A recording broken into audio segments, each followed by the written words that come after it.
Welcome back to Infidelity Tales Lab. We're incredibly grateful for your support. Before we begin today's tale, tell us, which city or country are you joining us from? We love connecting with our global audience. Now, let's dive into today's story.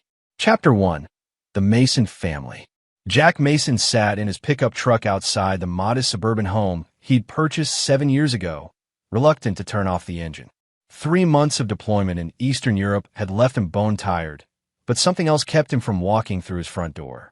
The text from his wife Diane had been brief. Welcome home. Mia can't wait to see you. Nothing about her missing him. Nothing about their anniversary last month. Just another in a growing line of disconnected communications. At 41, Jack had spent nearly 20 years in the military, the last 12 in special forces. The skills that made him exceptional at his job, patience, observation, tactical thinking, had begun bleeding into his personal life. He noticed the small inconsistencies in Diane's stories, the growing emotional distance, and the increasingly hollow sound of her laughter on their video calls. Jack finally killed the engine and grabbed his duffel bag. Whatever problems existed between him and Diane could wait until tomorrow. Tonight was for Mia, his 8-year-old daughter, the center of his universe. The house was quiet when he entered, too quiet for 6:30 in the evening. Usually, Mia would be practicing piano or watching TV, filling the space with her boundless energy. "Hello," Jack called out, dropping his bag in the entryway. Footsteps rushed down the stairs, and Mia appeared, her blonde hair flying behind her as she launched herself into his arms. "Daddy, you're finally home," she squealed as Jack lifted her, spinning her around. "There's my sunshine," Jack said, his smile genuine for the first time in months. "Where's Mom?" Mia's expression dimmed slightly. "She had to go out. Work stuff. She said she'd be back for dinner." Jack nodded, hiding his disappointment. Diane worked as a real estate agent, and emergency showings weren't uncommon. Still, she'd known exactly when he'd be home. "Is Warren with you?" Mia asked, her eyes scanning the empty hallway behind him. Jack frowned. "Who's Warren?" "Mom's friend," Mia replied casually. "He comes over sometimes when you're away." Jack kept his expression neutral despite the sudden tightness in his chest. "I don't know any Warren. Is he a work friend?" Mia shrugged. "I guess. He brings Mom wine, and they talk a lot after I go to bed." Jack swallowed hard. "How about you show me what you've been working on at school while we wait for Mom?" As Mia led him to the kitchen table covered with her artwork, Jack's mind was already calculating, assessing, planning, just as he'd been trained to do in hostile territory. Across town, Diane Mason sat across from Warren Blake in a dimly lit restaurant, twisting her wedding ring nervously. "You need to make a decision, Diane," Warren said, his voice low and intense. At 36, Warren was 5 years younger than Diane and worked in the same real estate office. His dark hair and confident demeanor had drawn her in during a period when Jack's absences had become too much to bear. "Jack's home now, and you can't keep this up forever." "I know," Diane whispered, guilt and confusion warring within her. "I just need more time. Mia adores her father, and I can't just blow up her world overnight." Warren's eyes darkened. "What about us? What about what I need?" "I've been patient, Diane, but patience has its limits." Unknown to either of them, this conversation would set in motion a chain of events neither could have anticipated. Back home, as Jack tucked Mia into bed, he noticed a drawing on her nightstand. It showed 3 figures, a small blonde girl, a brown-haired woman, and a tall man with dark hair, not Jack's military short light brown. "Is this Warren?" Jack asked, keeping his voice casual. Mia nodded sleepily. "He doesn't like me much," she mumbled. "He's nice when Mom's looking, but his eyes get scary when she's not." Jack kissed her forehead, his protective instincts flaring. "Don't worry, sunshine. Everything's going to be okay." By the time Diane returned home at 9:30, Jack had formulated the beginnings of a plan. Not for confrontation, not yet, but for information. "Sorry I'm late," Diane said, avoiding his eyes as she hung up her coat. Emergency showing turned into an offer. "We needed to get the paperwork done." Jack smiled, playing the role of the unsuspecting husband. "That's great, babe. Congratulations." As they moved around each other in the kitchen, The familiarity of 12 years of marriage mixing uncomfortably with the distance that had grown between them. Jack noticed the faint smell of unfamiliar cologne clinging to Diane's clothes. "How about a proper welcome home this weekend?" Jack suggested. "We could drop Mia at your mom's and have the house to ourselves." The flash of panic in Diane's eyes confirmed his suspicions before she recovered with a tight smile. "Sure, that sounds nice. I'll call Mom tomorrow." That night, as Diane slept beside him, Jack stared at the ceiling, his training kicking in. If this were a mission, he'd need reconnaissance, evidence, and a clear extraction plan. The fact that he was thinking about his marriage in tactical terms should have bothered him, but instead, it brought clarity. But there was something else gnawing at him. Mia's comment about Warren's scary eyes. If this man was potentially a threat to his daughter, the situation demanded more immediate attention. Chapter 2. The Unraveling. Jack spent the next week establishing what appeared to be his new home routine. He mentioned a possible security consulting job that would keep him busy during business hours, giving Diane the impression he wouldn't be around during the day. In reality, he was conducting careful surveillance. He placed discrete cameras in the common areas of the house. Nothing in bedrooms or bathrooms, just the living room, kitchen, and entryways. He installed a simple GPS tracker on Diane's car and set up monitoring software on the family computer. On Tuesday, while supposedly at a job interview, Jack followed Diane to a coffee shop where she met Warren Blake. From his position across the street, Jack took photos with a telephoto lens, capturing their intimate body language and the moment Warren's hand lingered on Diane's thigh under the table. A background check on Warren revealed concerning information. He had no criminal record, but he'd changed jobs frequently, moving from one real estate office to another across 3 states in the past 8 years. There were gaps in his employment history that didn't align with his claimed career trajectory. More troubling was what Jack found when he dug deeper. 2 restraining orders from ex-girlfriends that had been filed and later dropped. The women had moved away shortly afterward, making Jack wonder if they'd been threatened or paid off. By Thursday, Jack had confirmed that Diane and Warren were having an affair, but his concern had shifted primarily to Warren's character and the potential threat he posed to Mia. That evening, Mia's second-grade teacher, Ms. Parker, called the house. "Mr. Mason, I'm sorry to bother you at home, but I wanted to discuss something about Mia," she began hesitantly. "Is everything okay?" Jack asked, immediately alert. "She's been more withdrawn lately. Today, during our feelings exercise, she drew a picture of what she called Mom's friend standing outside her bedroom door, and it seemed to upset her. When I asked about it, she said he makes her uncomfortable, but she's afraid to tell her mom." Jack's blood ran cold. "Thank you for letting me know, Miss Parker. I'll talk with Mia tonight." After dinner, Jack took Mia for ice cream, creating a safe space away from home to talk. "Sunshine, you know you can tell me anything, right?" he asked as Mia worked on her chocolate sundae. She nodded, chocolate smeared on her chin. "Ms. Parker mentioned you drew a picture today of Warren outside your bedroom door. Has that happened?" Mia stared at her ice cream. "Sometimes when Mom thinks I'm asleep, Warren comes upstairs. He stands outside my door sometimes." Jack kept his voice gentle despite the rage building inside him. "Does he ever come into your room?" "He tried once," Mia said, her voice small. "But I pretended to wake up and said I needed Mom, so he left." Jack struggled to maintain his composure. "You did exactly the right thing, Mia. I'm so proud of you." He squeezed her hand. "Has anything else happened that made you uncomfortable?" "He took pictures of me at the pool when Mom wasn't looking," Mia said. "And he asks weird questions about when I take baths and stuff." Every instinct Jack had developed through years of identifying threats screamed danger. Warren Blake wasn't just a man having an affair with his wife. He was potentially grooming his daughter. That night, Jack made a decision. He would not confront Diane yet. That would only alert Warren and possibly drive their activities further underground. Instead, he needed to catch Warren in a compromising situation that would leave no doubt about his intentions. The next day, Jack installed additional security measures in Mia's room and throughout the house, including motion sensors that would alert his phone. He also placed a small panic button disguised as a bracelet charm on Mia's favorite bracelet, showing her how to press it if she ever felt scared. "It's like our special secret signal," he explained. If you press it, it tells me you need me, and I'll come right away. Meanwhile, Diane was growing increasingly entangled with Warren, unaware of his disturbing interest in her daughter.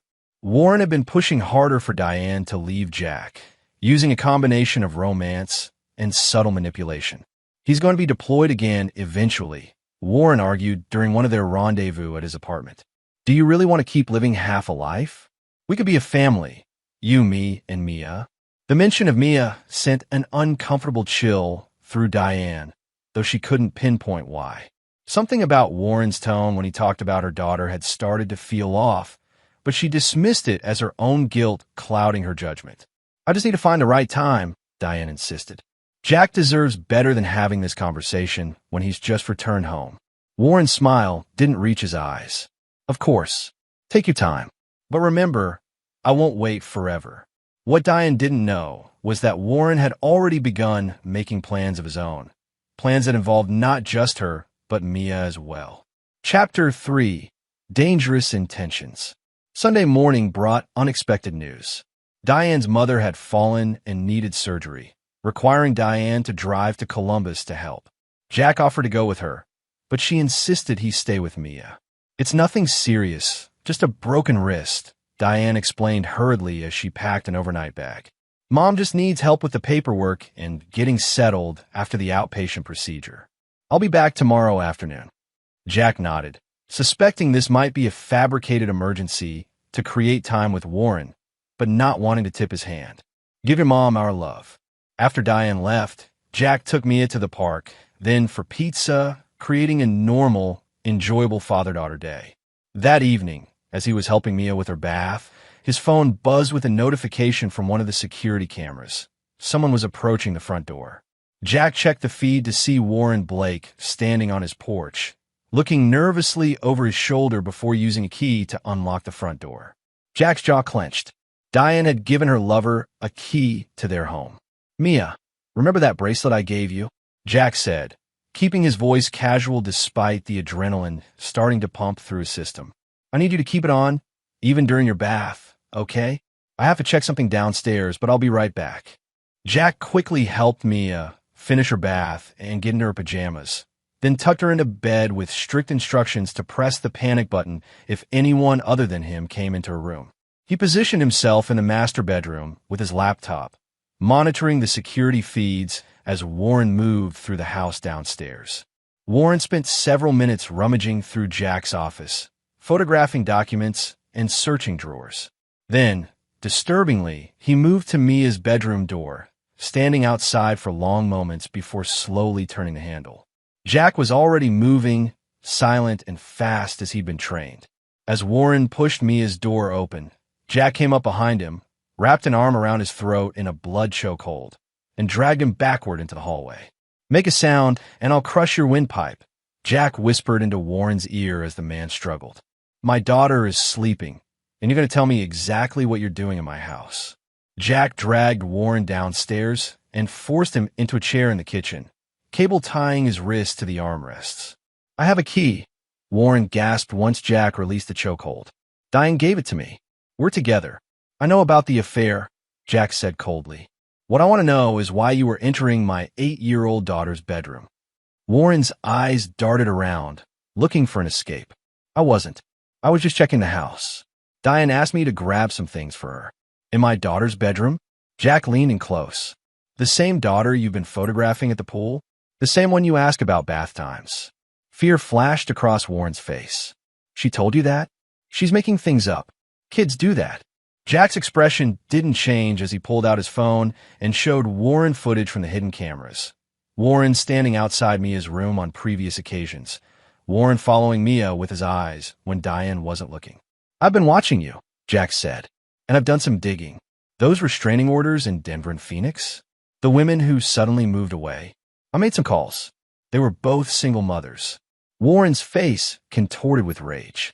You don't know anything. Diane doesn't love you anymore. She's leaving you for me.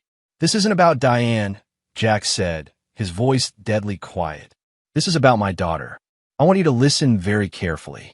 You're going to leave this house and never contact my family again. I'm keeping all the evidence I've gathered, and if you ever come near Mia again, I'll make sure everyone knows exactly what kind of man you are."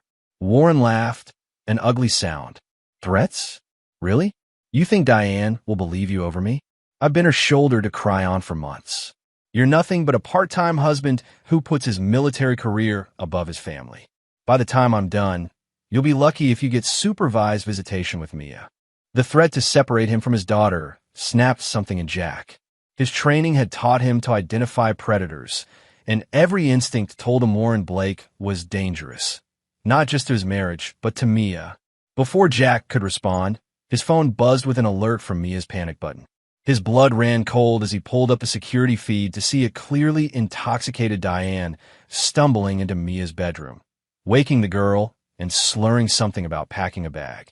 Jack's world narrowed to a single focus, protecting his daughter. He zip-tied Warren's ankles to the chair and moved swiftly upstairs. In Mia's room, he found Diane ineffectually trying to help a confused and frightened Mia pack a small suitcase. "Diane, what are you doing?" Jack asked from the doorway. She spun around, nearly losing her balance. "Jack, we're just having girls' night at a hotel. Mom's surgery was canceled." "You're drunk," Jack said flatly. "And Warren Blake is downstairs tied to a chair after I caught him trying to enter Mia's room while she was sleeping." Diane's face went pale. "What? No, Warren wouldn't. He loves me, he wouldn't."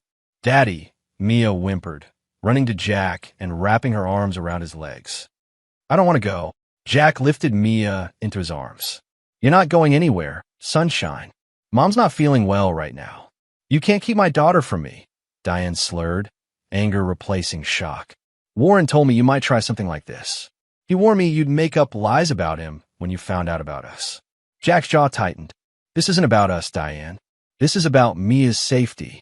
Warren has a history with single mothers. He's been watching Mia, photographing her, asking about her bath times. He was entering her room tonight while she was sleeping." "You're lying," Diane insisted, though doubt crept into her voice. "Let me talk to him." "Go ahead," Jack said, not moving from his protective stance in front of Mia. "He's in the kitchen, but Mia stays with me." Diane stumbled downstairs, Jack following at a distance with Mia still in his arms. When they reached the kitchen, the chair was empty, cut zip ties on the floor. The back door stood open to the night. "See? You made the whole thing up," Diane accused, though her voice lacked conviction. Jack set Mia down behind him. "Check your phone," he said to Diane. "I sent you video clips while you were upstairs." Diane pulled out her phone, her hands shaking as she opened her messages. Jack had sent her footage of Warren standing outside Mia's room on multiple occasions, along with clips of her daughter's teacher discussing Mia's concerns. "This doesn't prove anything," Diane whispered, but the blood had drained from her face. Before Jack could respond, the lights in the house suddenly went out. Then came the sound of breaking glass from the living room, followed by heavy footsteps. "Get behind me," Jack ordered, pushing both Diane and Mia toward the pantry. "Lock yourselves in and call 911. Warren's voice came from the darkness of the living room. "You think you're so smart, don't you, Jack? Special Forces tough guy, but I've dealt with men like you before." Jack moved silently through the kitchen, his eyes already adjusted to the darkness. His training kicked in automatically: assess threats, control the environment, protect the innocent. The faint gleam of metal caught Jack's eye. Warren had returned with a weapon, likely a knife. "You should have just let her go," Warren continued, moving through the dark house. "We could have worked out a custody arrangement. But now I'll have to handle things differently." Jack positioned himself near the entrance to the living room, listening intently as Warren moved closer. The man was broadcasting his location with every word, every footstep. "Amateur." As Warren stepped into the kitchen, Jack struck. A quick blow to the wrist sent the knife clattering across the tile floor. Warren responded with surprising strength, tackling Jack against the counter. They grappled in the darkness, Warren fighting with the desperate fury of a man with nothing to lose, Jack with the control of his years of training. Warren landed a lucky blow to Jack's jaw, momentarily stunning him, then scrambled for the fallen knife. Jack recovered quickly, launching himself at Warren just as the man's fingers closed around the knife handle. They crashed into the living room, knocking over furniture as they struggled for control of the weapon. In the background, Jack could hear Mia crying and Diane's panicked voice on the phone with emergency services. Warren managed to slash Jack's forearm, drawing blood, but the wound only focused Jack's mind further. With a practiced move, he trapped Warren's knife hand and applied crushing pressure to the nerves, forcing the man to drop the weapon. Warren howled in pain and rage, thrashing wildly as Jack subdued him efficiency, twisting the man's arm behind his back and forcing him face down onto the floor. "It's over," Jack said, his voice deadly calm despite the adrenaline coursing through his system. Warren's response was to buck violently, throwing Jack off balance just enough to break free. Instead of fleeing, Warren lunged toward the pantry where Diane and Mia were hidden. Jack reacted instinctively. He grabbed the fallen knife and hurled it, piercing Warren's thigh. The man screamed and collapsed, blood pooling beneath him as he clutched at his leg. Flashing lights appeared outside as police cars pulled up to the house. Jack kept pressure on Warren, ensuring he couldn't move until officers burst through the door with weapons drawn. "He broke in with a knife," Jack explained calmly as officers secure the scene. "My wife and daughter are in the pantry. The man is injured but stable." As paramedics treated Warren and the police took statements, Jack held a trembling Mia while Diane sat shell-shocked on the couch. The officers found Warren's phone, which contained disturbing photos of Mia and other children, immediately elevating the case to a potential sex crimes investigation. Later that night, as Mia finally slept with Diane watching over her, Jack sat with Detective Reynolds in the kitchen. "He won't be a threat to your family anymore," Reynolds assured him. "The evidence on his phone alone is enough to put him away for a long time. And with the attack tonight, attempted assault with a deadly weapon adds more years." Jack nodded tiredly. "What about my wife? Will she face charges for bringing him into our home?" Reynolds sighed. "Based on statements, including hers, she appears to have been manipulated. She's cooperating fully, admitted to the affair, but insists she had no knowledge of his interest in your daughter. Unless evidence suggests otherwise, she likely won't face criminal charges." After the detective left, Jack found Diane sitting on their bed, eyes red from crying. "I didn't know," she whispered. "I swear I didn't know what he was. How he was looking at Mia." Jack stood in the doorway, emotional exhaustion competing with the physical toll of the fight. "Would you have believed me if I'd told you my suspicions earlier? Or would you have dismissed it as jealousy?" Diane couldn't meet his eyes. "I don't know. That's the problem," Jack said quietly. "You put our daughter in danger because you weren't paying attention, because you wanted to believe the best about him." "I'll never forgive myself," Diane said, fresh tears tracking down her face. "And I don't expect you to forgive me either." Jack looked at his wife, this woman he had loved for 12 years, the mother of his child, and felt nothing but a hollow ache. "Right now, all that matters is keeping Mia safe and helping her heal from this," he said. "Everything else can wait." As he left the room to check on his daughter one more time, Jack knew that while the immediate danger had passed, the real challenge was just beginning. Rebuilding trust, if that was even possible, would be far harder than subduing Warren Blake. And the fact remained, his wife had been willing to take their daughter away in the middle of the night at the behest of a man who meant the child harm.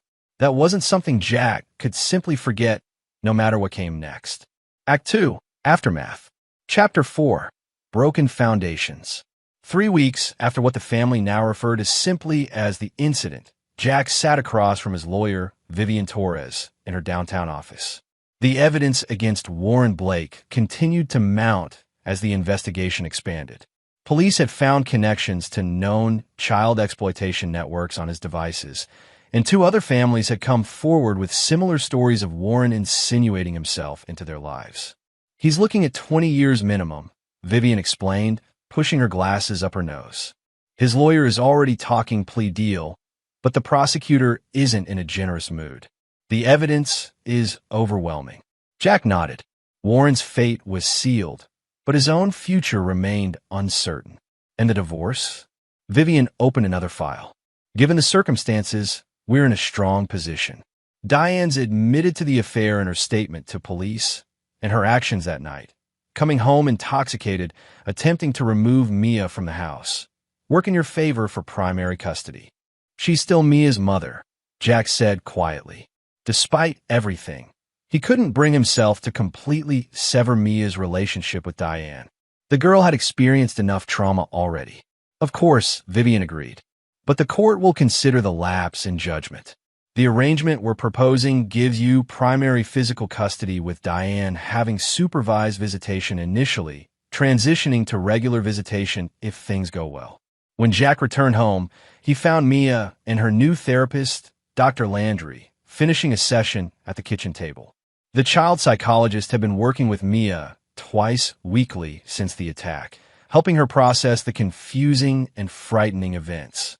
She's doing remarkably well, Dr. Landry told Jack privately after Mia went upstairs to play. Children are resilient, especially when they have a secure attachment figure they can trust, which she clearly has in you. What about her relationship with Diane? Jack asked, keeping his voice low. Diane had moved to a nearby apartment the week after the incident, recognizing that her presence was complicating Mia's recovery. Dr. Landry's expression grew more measured. It's complicated. Mia loves her mother, but she's confused and hurt by what happened. She's expressed worry that her mother chose Warren over her. The therapist paused. Have you and Diane discussed long-term arrangements? Jack sighed. We're working through it with lawyers. I don't want to keep Mia from her mother, but I can't trust Diane's judgment right now. That's understandable, Dr. Landry said. I'd recommend continuing the current arrangement for now. Scheduled visits in neutral locations, gradually increasing duration as Mia becomes more comfortable. Family therapy would be beneficial when you're both ready. Later that evening, Jack drove Mia to meet Diane at a nearby restaurant for dinner. Their twice-weekly ritual now. These supervised visits were awkward, but necessary as they navigated their new reality. As Jack watched Mia and Diane interact over pizza, he noticed how Diane seemed almost afraid to touch her daughter, maintaining a physical distance that hadn't existed before. Mia, for her part, was polite but reserved, nothing like the effusive child she'd been around her mother in the past. Daddy said we might go camping next weekend, Mia announced, breaking a silence that had stretched too long. Diane forced a smile. That sounds fun, sweetie. Your dad is great at camping. You could come too, Mia said hesitantly, then looked at Jack with uncertainty. The invitation caught both adults off guard. Diane glanced at Jack, who kept his expression neutral despite his surprise. That's thoughtful of you to offer, Mia, Diane said carefully. But I think this should be special time just for you and Daddy. The disappointment on Mia's face was subtle but unmistakable. Jack realized that despite everything, Mia was trying to reconstruct her shattered family in the only way her 8-year-old mind knew how. After dinner, when Mia went to the restroom, Jack and Diane had a rare moment alone. How are the new anxiety medications working? Jack asked, aware that Diane had been struggling with panic attacks since learning the full extent of Warren's predatory behavior. Diane twisted her napkin between her fingers. Better. The nightmares aren't as frequent. She looked up, meeting his eyes directly for the first time in weeks. Jack, I know you might never forgive me, but I need you to know I would have died before knowingly letting anyone hurt her. Jack believed her, which made the situation all the more tragic. Diane hadn't been malicious, just blind, selfish, and careless. In some ways, that was harder to reconcile than deliberate malice would have been. I know, he said finally, but good intentions don't change what happened, or what could have happened if things had gone differently that night. Back at home, after tucking Mia into bed, Jack sat on his porch with a glass of bourbon and mulled over the surprising invitation Mia had extended to Diane.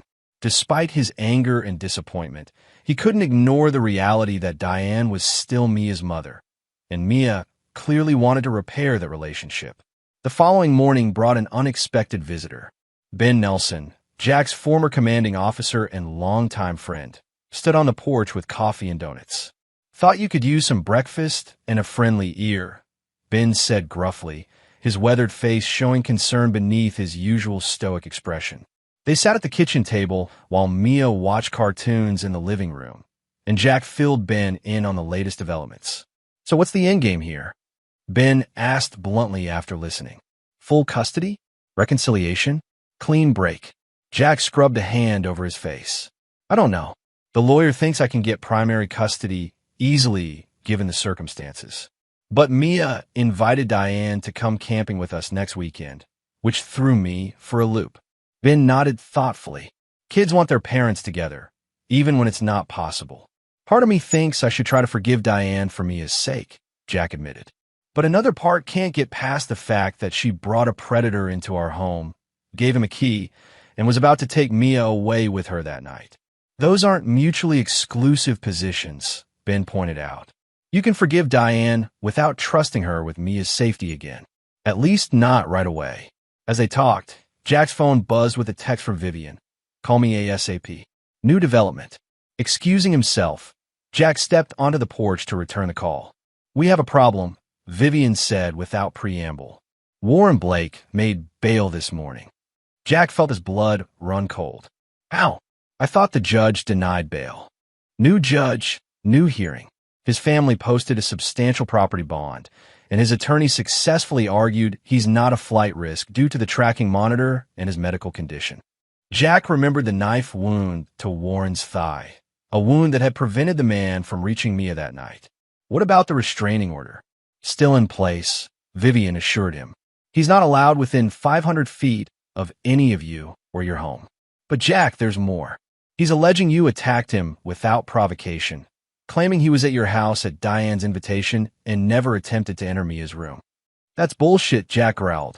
We have the security footage, which his attorney is trying to get thrown out as unlawfully obtained evidence, since Diane didn't know about the cameras. Vivian sighed. Look, the criminal case against him for the child exploitation material is solid.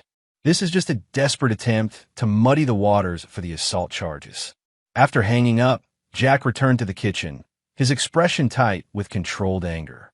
Warren made bail, he told Ben, keeping his voice low so Mia wouldn't overhear. Ben's eyes hardened. Do you think he'll violate the restraining order? Men like that don't respect legal boundaries, Jack said. I need to increase security here and make sure Mia's school knows not to release her to anyone but me. As they discussed precautions, Jack's phone buzzed again. This time it was Diane. Did you hear? What do we do now? Jack stared at the message, noting the we. The first time since the separation that Diane had framed their situation as a shared problem rather than parallel struggles. Despite everything, when faced with a threat to Mia, Diane's protective instincts had finally surfaced. I'm handling it, he texted back. Stay at your apartment. I'll update you later. Ben watched Jack with knowing eyes. You're not just going to sit back and wait for the legal system, are you? Jack shook his head slowly. Warren Blake is a predator who's already demonstrated he's willing to use violence. I'm not going to give him a chance to hurt my family again. What do you need? Ben asked simply. Eyes on Blake. Information on his movements, associates, routine, and maybe backup depending on what he does next. Ben nodded, pulling out his phone. I know a few guys who owe me favors. Discreet surveillance, off the books. As they worked out details, Jack felt a familiar calm settling over him, the focused alertness that had served him well during missions. Warren Blake had underestimated him once. It wouldn't happen again. Meanwhile, across town, Warren sat in his apartment, leg propped up on a cushion as he seethed with humiliation and rage. The tracker on his ankle was a constant reminder of his current restrictions, but his mind was already working on ways around them. They think this is over, he muttered to himself, swallowing another painkiller. But they have no idea what I'm capable of when I'm crossed. On his coffee table lay a floor plan of Jack's house, a copy Diane had given him months ago when discussing potential renovations. Beside it was a school newsletter with Mia's class schedule highlighted. And on his phone, saved messages from Diane professing her love, messages he planned to use to drive a final wedge between her and Jack. Warren didn't just want revenge. He wanted to destroy the Mason family completely, and he wasn't going to let a tracking anklet stop him. Chapter 5, Counter-Moves. By mid-April, a fragile new normal had established itself. Jack had installed additional security measures at the house, enrolled Mia in a different school closer to home, and established a communication protocol with Diane that prioritized Mia's safety. The investigation into Warren continued, with more disturbing evidence emerging as digital forensics experts analyzed his devices. What Jack didn't know was that Warren had been methodically working to undermine him from afar. Unable to approach the Mason family directly due to the restraining order and ankle monitor, Warren had instead focused on gathering leverage and manipulating others to do his dirty work. His first move was reaching out to Diane under the guise of closure. "I know we can never be together now," he wrote in an email sent through a lawyer, ostensibly for legal purposes. "But there are things you should know about Jack and the night of the incident that might change how you see things." Against her better judgment, Diane responded, asking what he meant. The exchange began a slow drip of carefully crafted half-truths and outright lies designed to plant seeds of doubt about Jack's stability and intentions. Warren's second move involved an old acquaintance from his real estate days, Cole Weathers, a man with his own grudge against Jack from a property deal gone sour years earlier. Cole was all too happy to help gather information on Jack's movements and routine, staying just outside the restraining order boundary to avoid legal complications. Meanwhile, Jack was conducting his own counterintelligence. Ben's contacts had established surveillance on Warren, documenting his visitors and movements while seemingly respecting the legal restrictions placed on him. "He's playing it smart," Ben reported during one of their regular check-ins. "No direct contact, no obvious violations. But he's had meetings with some shady characters, including that real estate agent who tried to screw you on the lake property deal." Jack frowned. "Cole Weathers? I haven't thought about him in years." "Well, he's thinking about you," Ben replied. "He's been watching your house from just beyond the property line. Not close enough to violate any orders, but definitely surveillance." This information prompted Jack to adjust his security measures and vary his routines. He also decided it was time to bring Diane more fully into the loop. They met at a neutral location, a park where Mia could play on the playground while they talked privately on a nearby bench. "Warren's been contacting me," Diane admitted after Jack explained his concerns.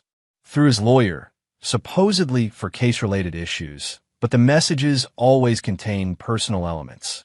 Subtle things about you, about us." Jack kept his expression neutral despite the flare of anger. "What kind of things?" Diane looked away, watching Mia on the swings. "Suggestions that you've been violent before, that your military background makes you unstable, that you're using Mia to punish me. And do you believe any of that?" Jack asked quietly. Diane finally met his gaze.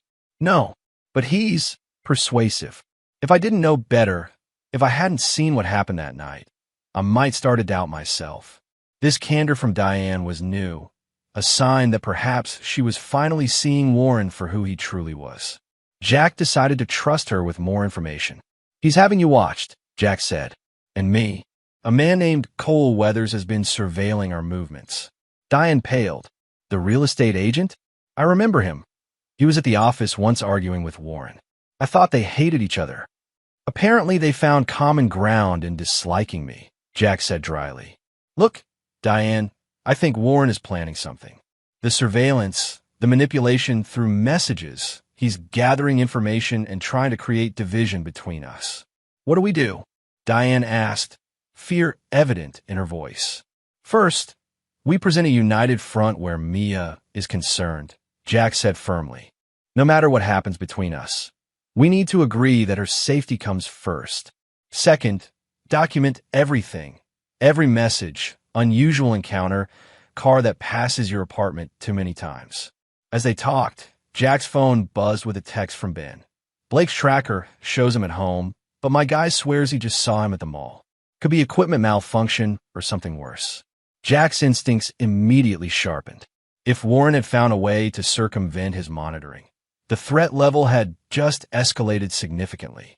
"I need to get Mia home," he told Diane, showing her the message. "If he's figured out how to fool the ankle monitor, none of the legal protections mean anything." Diane's face hardened with resolve. "I'm coming with you. If he's coming after Mia, I want to be there." Jack hesitated only briefly before nodding. Having Diane at the house would be complicated emotionally, but it made tactical sense to have another adult watching over Mia. As they drove home, Jack called Vivian to report the potential monitoring violation, then contacted Detective Reynolds with the same information. Both promised to investigate immediately, but Jack knew bureaucratic wheels turned slowly. By the time officials confirmed whether Warren had actually tampered with his tracker, it might be too late.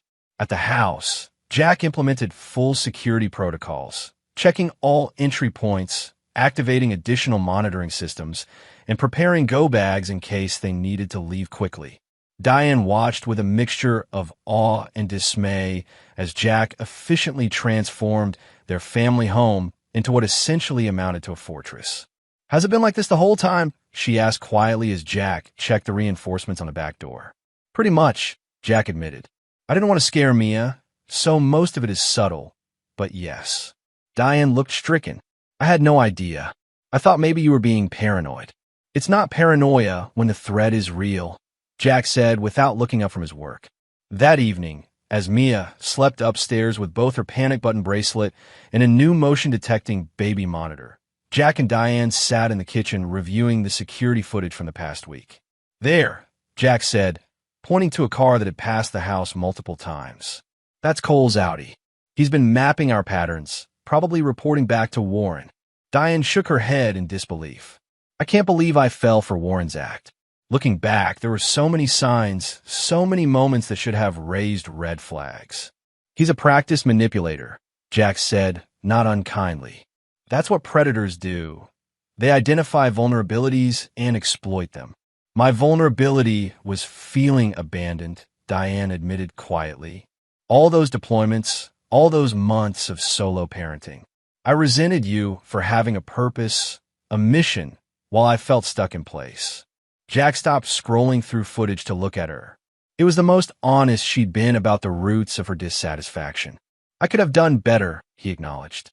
"Been more present when I was home. Recognized how hard it was for you." This moment of mutual recognition, of shared responsibility for the breakdown of their marriage, didn't erase what had happened, but it created a small bridge of understanding between them. The moment was interrupted by Jack's phone ringing. "Ben." "Blake's not at his apartment," Ben said without preamble. "The tracker is there, but he's removed it somehow. My guy followed a car from the underground garage. It's heading in your direction." Jack immediately moved to action. "How long?" 20 minutes, maybe less," Ben replied. "I'm 10 minutes out with backup." Jack ended the call and turned to Diane. "Warren's coming. We need to move Mia now." They had practiced this drill. Jack had insisted on it despite Diane initially thinking it excessive. Now, she moved with focused urgency, grabbing the go bag while Jack went to wake Mia. "Sunshine, remember our special game?" Jack asked gently as he roused a sleepy Mia. "We need to play it right now. The quiet hide and seek one." Mia, still half asleep but sensing the tension, nodded and allowed Jack to carry her downstairs. Diane was already waiting by the hidden exit Jack had installed in the pantry, a modification that led to a neighbor's yard through a concealed tunnel. "Go with Mom," Jack instructed Mia, transferring her into Diane's arms.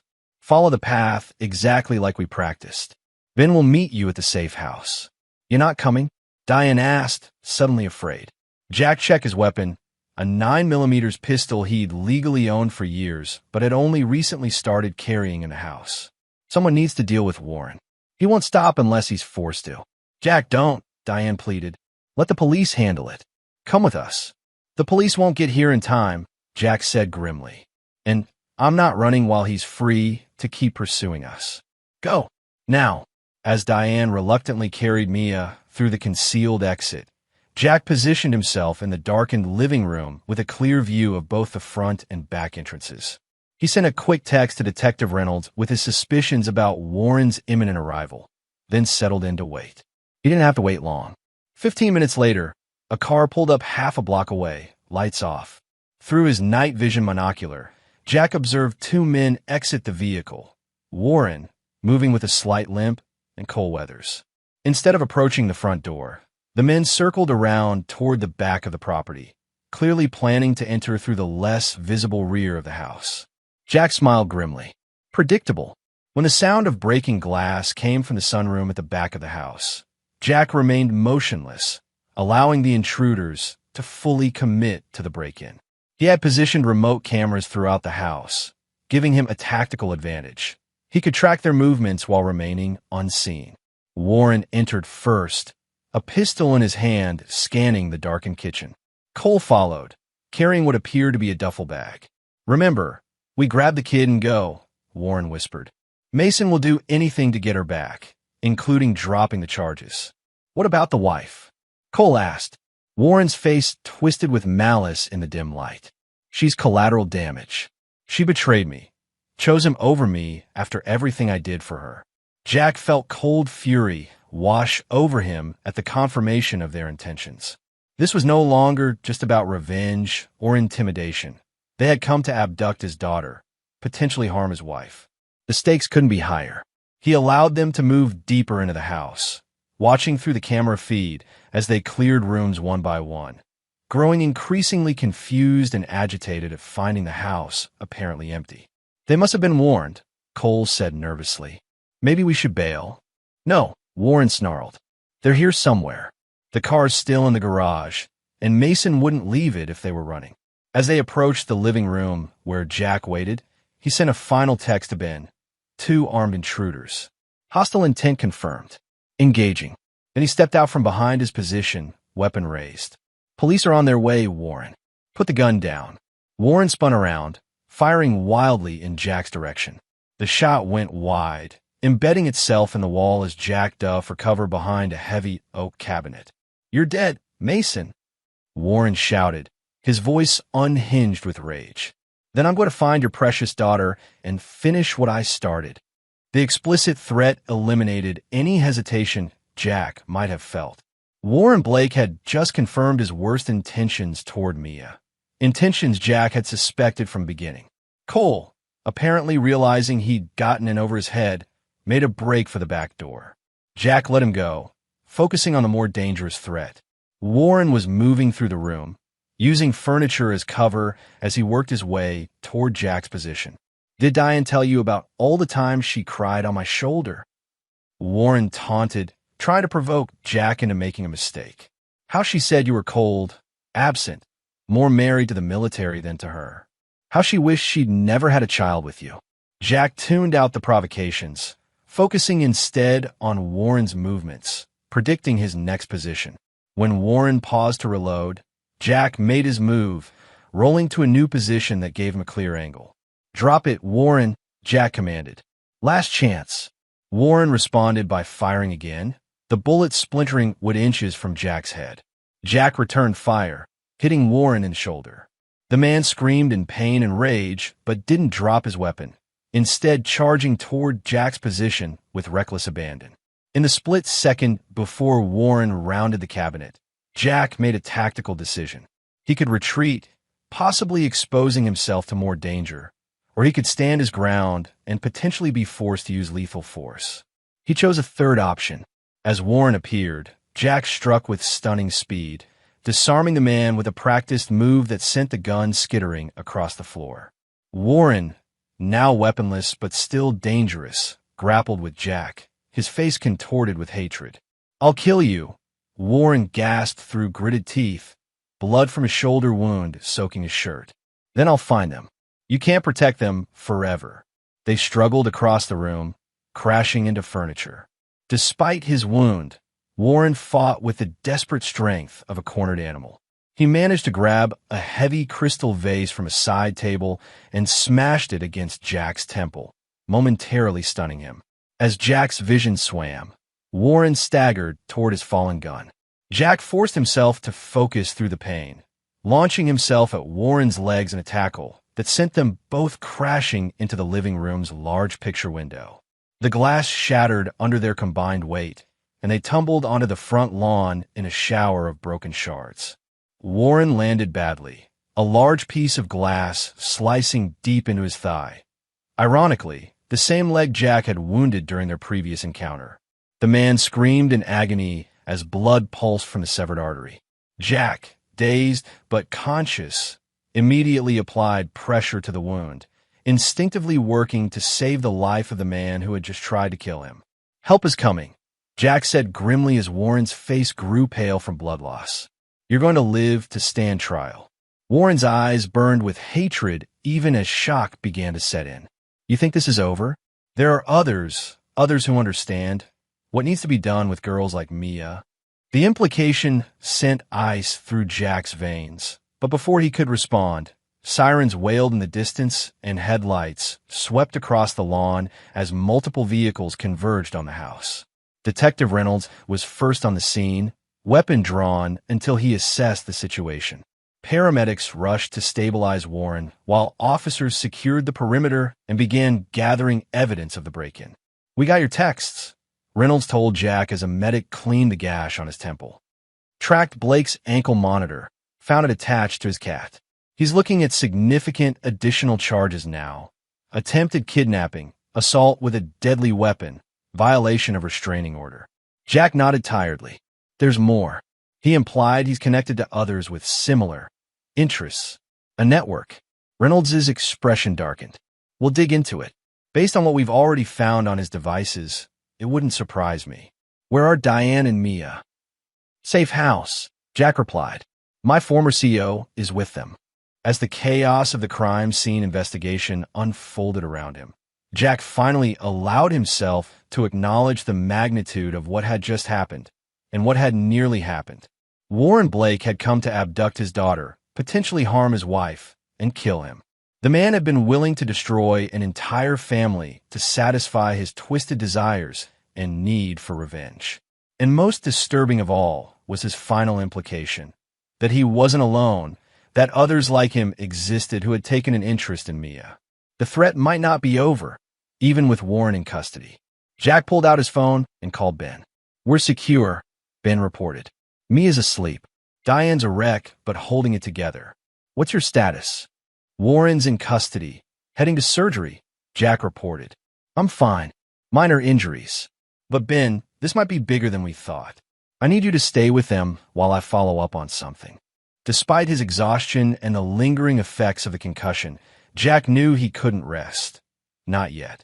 Warren's ominous words suggested a wider threat, one that might still be lurking even with the primary predator contained. As the ambulance carrying Warren pulled away and investigators continued processing the scene, Jack stood in the shattered remnants of his home, more determined than ever to uncover the full extent of the danger to his family, and to eliminate it, whatever the cost. Chapter 6: Deeper Currents. The attack at the Mason home made local headlines, with initial reports characterizing it as a home invasion gone wrong. Detective Reynolds, recognizing the sensitivity of the case, managed to keep Warren's specific interest in Mia out of the press, focusing instead on the restraining order violation and assault charges. Jack spent the night at the hospital being monitored for his concussion, against his wishes but at Reynolds' insistence. By morning, he learned that Warren had survived surgery but remained in critical condition under police guard. Cole Weathers had been apprehended trying to flee the city and was now cooperating with investigators in exchange for leniency. Diane and Mia remained at the safe house, a small cabin owned by Ben's brother in the mountains just outside the city. When Jack arrived the following afternoon, he found Mia playing a board game with Ben, while Diane sat by the window, jumping at every sound from the surrounding forest. "Daddy!" Mia exclaimed, running to him. Jack winced slightly as her small body collided with his bruised ribs, but held her tightly. "Hey, sunshine, having fun with Uncle Ben.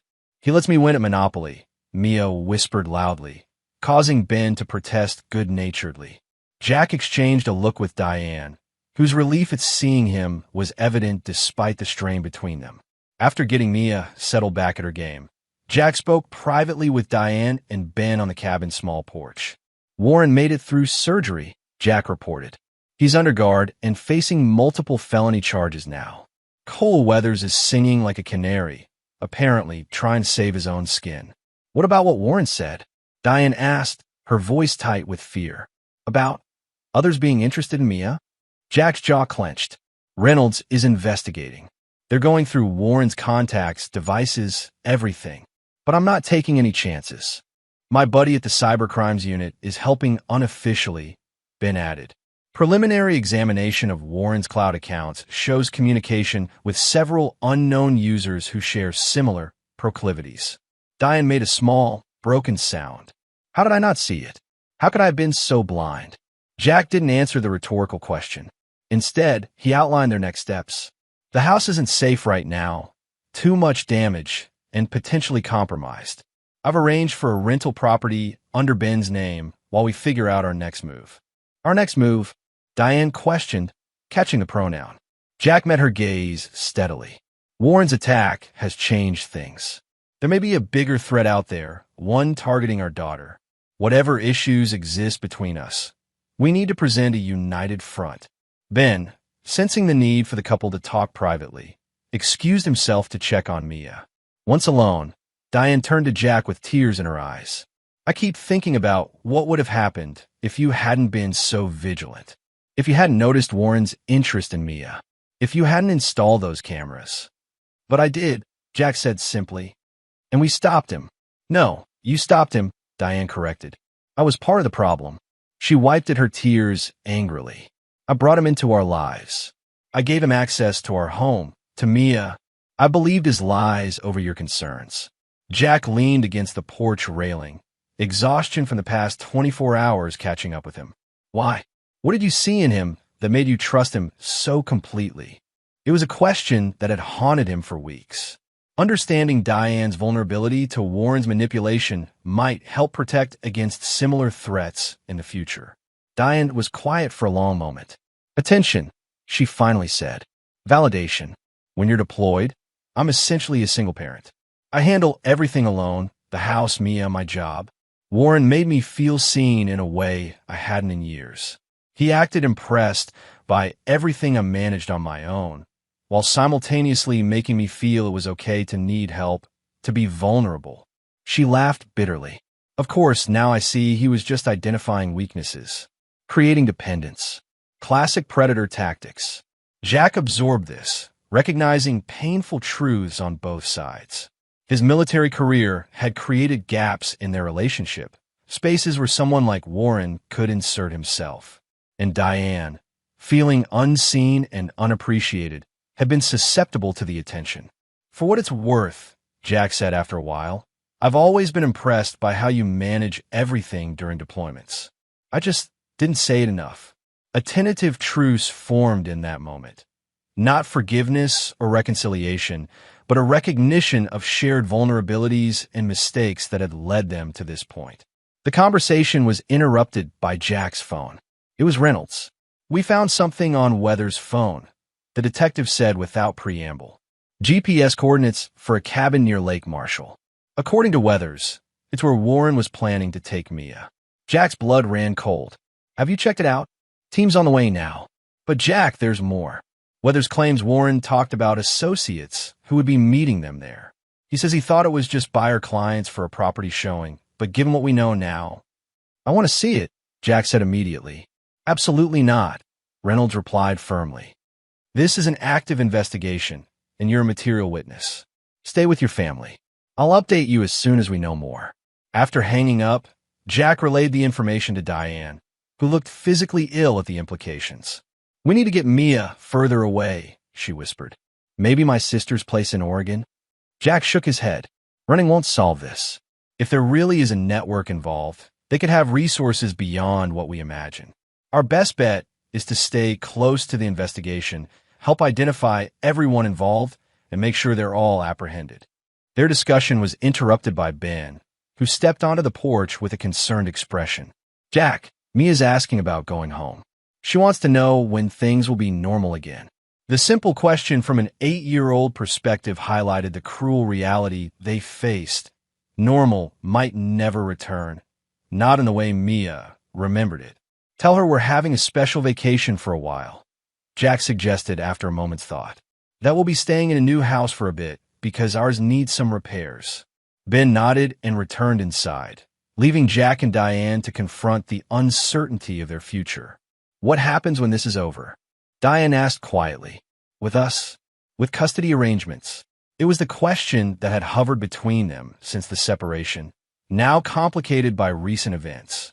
I don't know, Jack admitted. A week ago, I would have said we proceed with the divorce, establish a custody schedule, move on separately. But now, there's a threat to Mia that changes everything, Diane finished for him. Jack nodded, then added something he hadn't planned to say. And you've changed too. The Diane from 3 weeks ago wouldn't have accepted Warren's true nature so completely. Wouldn't have been so focused on Mia's safety above everything else. It wasn't forgiveness, exactly, but it was an acknowledgement of growth, of Diane's eyes finally being open to the danger she had unwittingly invited into their lives. I'll never make that mistake again, Diane said with quiet intensity. I'll never trust anyone around Mia without absolute certainty they mean her no harm. It was the kind of protective instinct Jack had been waiting to see from her, late in coming, but perhaps not too late for their daughter's well-being. Later that evening, as Mia slept in the cabin's small second bedroom, Jack received another call from Reynolds. We raided the cabin, the detective reported, his voice grim. Found evidence consistent with child trafficking preparations, restraints sized for children, sedatives, fake identification documents. But no people, place was deserted. They were tipped off, Jack included. Appears that way. But we did find something else, a laptop hidden in a ventilation duct. Cyber team is working on it now. But preliminary findings suggest communication with at least 3 other individuals regarding plans for that location. The implications were clear. Warren wasn't working alone, and his associates were still out there. We're moving the family to a secure location tomorrow, Jack informed Reynolds. Ben's arranged it through unofficial channels. Reynolds didn't bother arguing against this breach of protocol. Keep me updated on your location. And Jack, watch your back. If these people are as organized as they appear to be, they won't appreciate you disrupting their operation. After ending the call, Jack stepped outside for fresh air, trying to process the escalating situation. What had begun as a betrayal by his wife had evolved into something far more sinister, a glimpse into a dark network that trafficked in the exploitation of children. And, somehow, his family had become entangled in it. Ben joined him a few minutes later, handing him a mug of coffee laced with bourbon. Reynolds called me too, Ben said. Filled me in on the cabin. Jack took a long swallow of the spiked coffee. This is bigger than we thought. Always was, Ben replied. Men like Warren don't operate in isolation. They find each other, protect each other. And now they know we've identified one of them, Jack said. Which means Mia isn't just a target of opportunity anymore. She's a liability. A witness who could identify Warren. Ben's expression was grave. You really think they'd come after an 8-year-old to silence her? People who traffic children are capable of anything, Jack said flatly. And Warren knows Mia could identify him, could testify about his behavior around her. The implications hung heavily in the night air. Their enemy wasn't just Warren Blake anymore. It was an unknown number of individuals with similar intentions, potentially with resources and connections they couldn't yet identify. The rental property is secure, Ben assured him. Former military owns it, off the grid, no digital footprint. We'll move you tomorrow. Set up communication protocols. Jack nodded gratefully. I need to make one stop first. Alone. Ben raised an eyebrow. That sounds like something I should talk you out of. Probably, Jack agreed. But you won't.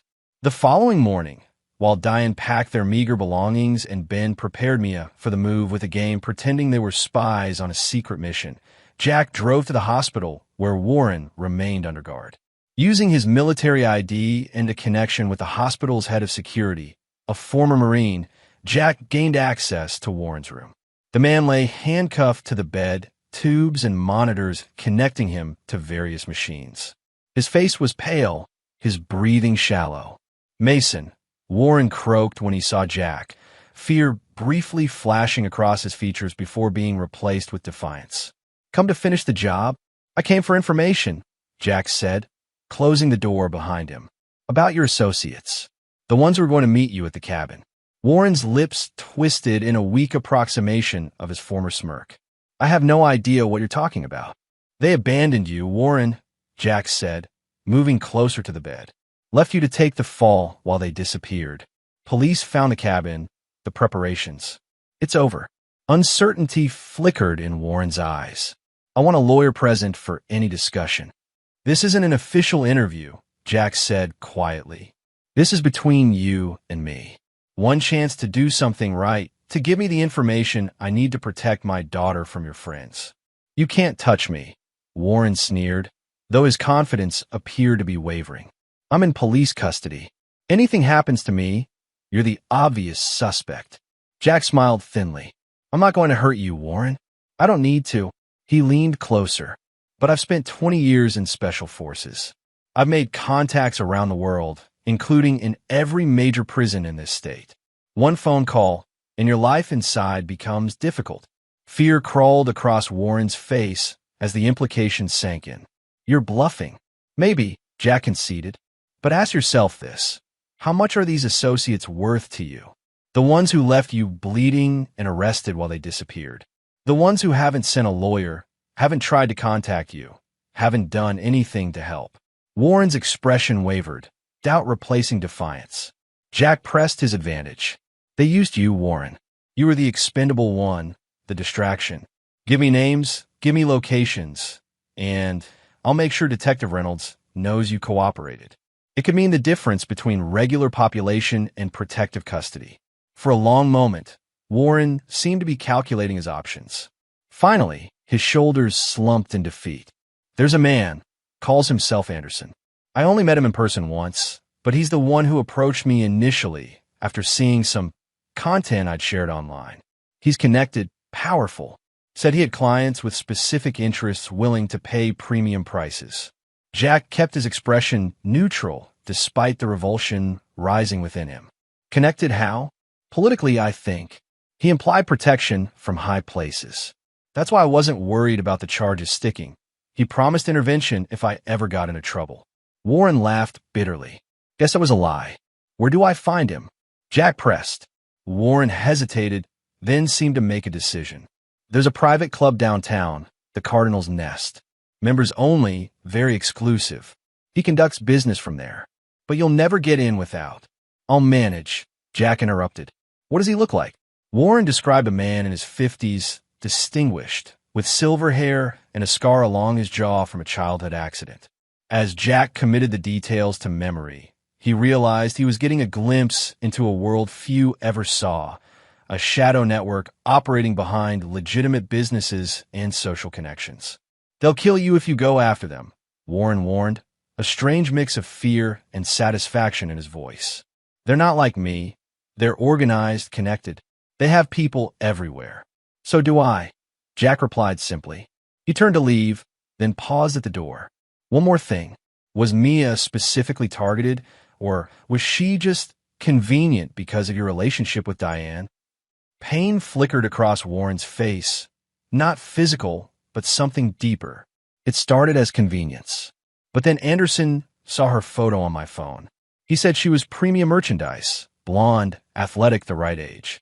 That's when it became more than just my personal interest. The confession, stark in its horror, confirmed Jack's worst fears. This hadn't been random. At some point, Mia had been specifically identified as a target by people beyond Warren. If you're lying to me, Jack said quietly, about any of this, I'll know. And I'll be back. Warren didn't respond, turning his face away as Jack left the room. Outside the hospital, Jack sat in his car for several minutes, processing what he'd learned. The threat was real, organized, and potentially far-reaching. Warren had been merely the visible edge of something much darker. He called Ben to relay the information, instructing him to reach out to trusted contacts for intelligence on the Cardinal's Nest and anyone matching Anderson's description. Then he called Reynolds, sharing everything except the implied threat he'd made to Warren. The detective sounded troubled by the new information. This goes beyond my jurisdiction if what he's saying is true, Reynolds admitted. I'll need to bring in federal resources, possibly FBI's Crimes Against Children unit. Do it, Jack agreed. But keep my family's location restricted to only those you absolutely trust. If this Anderson has connections like Warren claims, information could leak. After ending the call, Jack sat for a moment longer, steeling himself for what came next. The battle to protect Mia had expanded beyond a single predator to an organized network. one that had already identified his daughter as a target. As he started the car to return to the cabin, Jack felt a cold certainty settle over him. This wouldn't end with investigations and arrests. Some threats required more permanent solutions, and he was uniquely qualified to provide them. Act 3. Reckoning. Chapter 7. The Cardinal's Nest. The safe house Ben had arranged was a modernized farmhouse on 20 acres of land outside the city. Isolated without being conspicuous, it offered clear sight lines in all directions and multiple evacuation routes, perfect for a family needing both security and privacy. For Mia, the property was an adventure, a pond for swimming, woods for exploring, even a small stable with 2 gentle horses owned by the property's caretaker. The illusion of a vacation helped distract her from the reality of their situation, though she sometimes asked pointed questions that revealed her awareness that something was wrong. "Are the bad men still looking for us?" she asked Jack one evening as he tucked her into bed in the farmhouse's cozy second bedroom. Jack paused, considering how much truth an 8-year-old could handle. "Some of them might be," he finally answered, "but they don't know where we are, and we have lots of people helping keep us safe." Mia nodded solemnly. "Like Uncle Ben and his friends with the big guns." Jack suppressed a smile. Ben's security team, former operators from various military branches, maintained a discreet but constant presence on the property. They kept their weapons concealed when Mia was around, but clearly not well enough. "Exactly like them," Jack agreed. "Now sleep tight, sunshine. Big day tomorrow." Tomorrow would indeed be significant, but not for the horseback riding lesson Mia anticipated. After nearly 2 weeks of reconnaissance and preparation, Jack and Ben had finally gathered enough intelligence on the Cardinals' nest to make their move. Downstairs, Diane sat with Ben and Jack's newest ally, Special Agent Leah Winters from the FBI's Crimes Against Children Unit. Reynolds had brought her in after reviewing the evidence from Warren's devices in the cabin, recognizing the case had expanded beyond local jurisdiction. "The club operates as a legitimate business on paper," Agent Winters explained, spreading photographs across the kitchen table. "Private membership, expensive fees, exclusive clientele. The owner is listed as Cardinal Enterprises, but it's a shell corporation registered in the Caymans." "And this Anderson?" Diane asked, studying the surveillance photos Ben's team had obtained. "Still working to confirm his identity," Winters admitted. "He uses various aliases, moves between circles that don't typically intersect. What we do know is that he's connected to at least 3 other cases involving trafficking and exploitation." Jack examined the photos thoughtfully. The man matched Warren's description, distinguished, silver-haired, with a distinctive scar along his jawline. In each image, he was impeccably dressed, projecting wealth and confidence as he entered or exited the club. "What's the play here?" Ben asked. "Official raid? Undercover operation?" Winters grimaced. "That's the problem. We don't have enough for a warrant yet. These types of operations are notoriously difficult to penetrate. They use rotating locations, encrypted communications, vetted members only. The club is just the visible front. So we create our own way in," Jack said, his mind already formulating a plan. "Whatever you're thinking, stop," Winters warned. "This is a federal investigation now. Civilian interference could jeopardize our chances of taking down the entire network." Jack met her gaze evenly. "With all due respect, Agent Winters, these people have specifically targeted my daughter.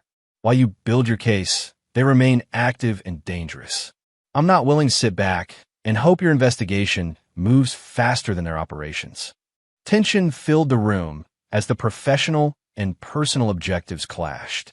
Ben, ever the mediator, stepped in. "What if we work together?" he suggested. "Jack has resources and skills that could supplement your investigation, Agent Winters. Off the books, of course." Winters looked skeptical. "What kind of resources?" "I have contacts at the Cardinal's Nest," Jack revealed. "A former teammate works security there. Private contractor, not aware of what might be happening behind the scenes. He can get me in, make introductions." This was news to everyone in the room, including Ben.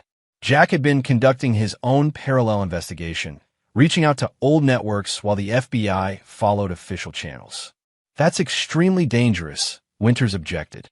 if Anderson or his associates identify you as Mia's father. They won't, Jack assured her. I'll be using a cover identity my friend has already established, an out-of-town investor looking for exclusive opportunities. Anderson doesn't know what I look like. Diane, who had been quietly listening, finally spoke up. I don't like this. You're putting yourself directly in their path. Better me than them finding us here, Jack pointed out gently. Every day they operate freely is another day Mia remains at risk.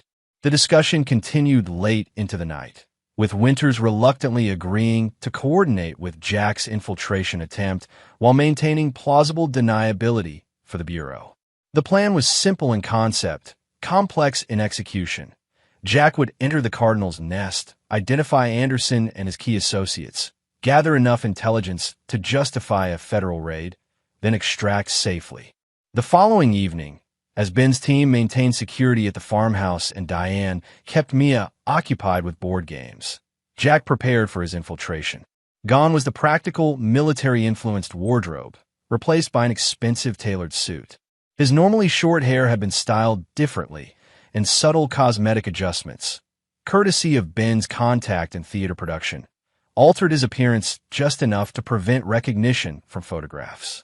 How do I look? Jack asked Ben as he made final adjustments to his appearance. Like a rich asshole I'd love to punch, Ben replied with a grim smile. Perfect for the venue. Jack checked the specialized equipment disguised as ordinary objects, a fountain pen with recording capabilities, cufflinks that functioned as transmitters, a watch that could capture images. All provided by Winters through unofficial channels, all offering plausible deniability if discovered. If you don't check in every 30 minutes, we move to extraction, Ben reminded him. Winters has a team on standby 3 blocks from the club. I'll be in the surveillance van with her team, monitoring communications. Jack nodded, committing the protocols to memory. As he prepared to leave, Diane appeared in the doorway. Be careful, she said simply. Mia needs you to come home. Jack was struck by how much had changed between them in the weeks since Warren's attack. The anger and betrayal remained, but had been tempered by shared purpose and danger. They functioned now as allies if not partners, united in their determination to protect their daughter. I will, he promised. This ends tonight. The Cardinals' nest occupied the top 2 floors of a renovated historic building downtown. The exterior projected old-world elegance. No signage, just a discreet cardinal emblem embossed on the brass door. A suited doorman checked credentials before allowing entry, and private elevators whisked approved guests to the club above. Jack's contact, Miguel Ortiz, met him at a coffee shop around the corner to provide final details before his entrance. I've added you to the guest list as Stephen Hayes, Miguel explained, sliding a membership card across the table. You're a private equity manager from Chicago, in town exploring investment opportunities. Anderson usually arrives around 10 and holds court in the back room until the early hours. Security measures? Jack asked, pocketing the card. Metal detectors at the elevator.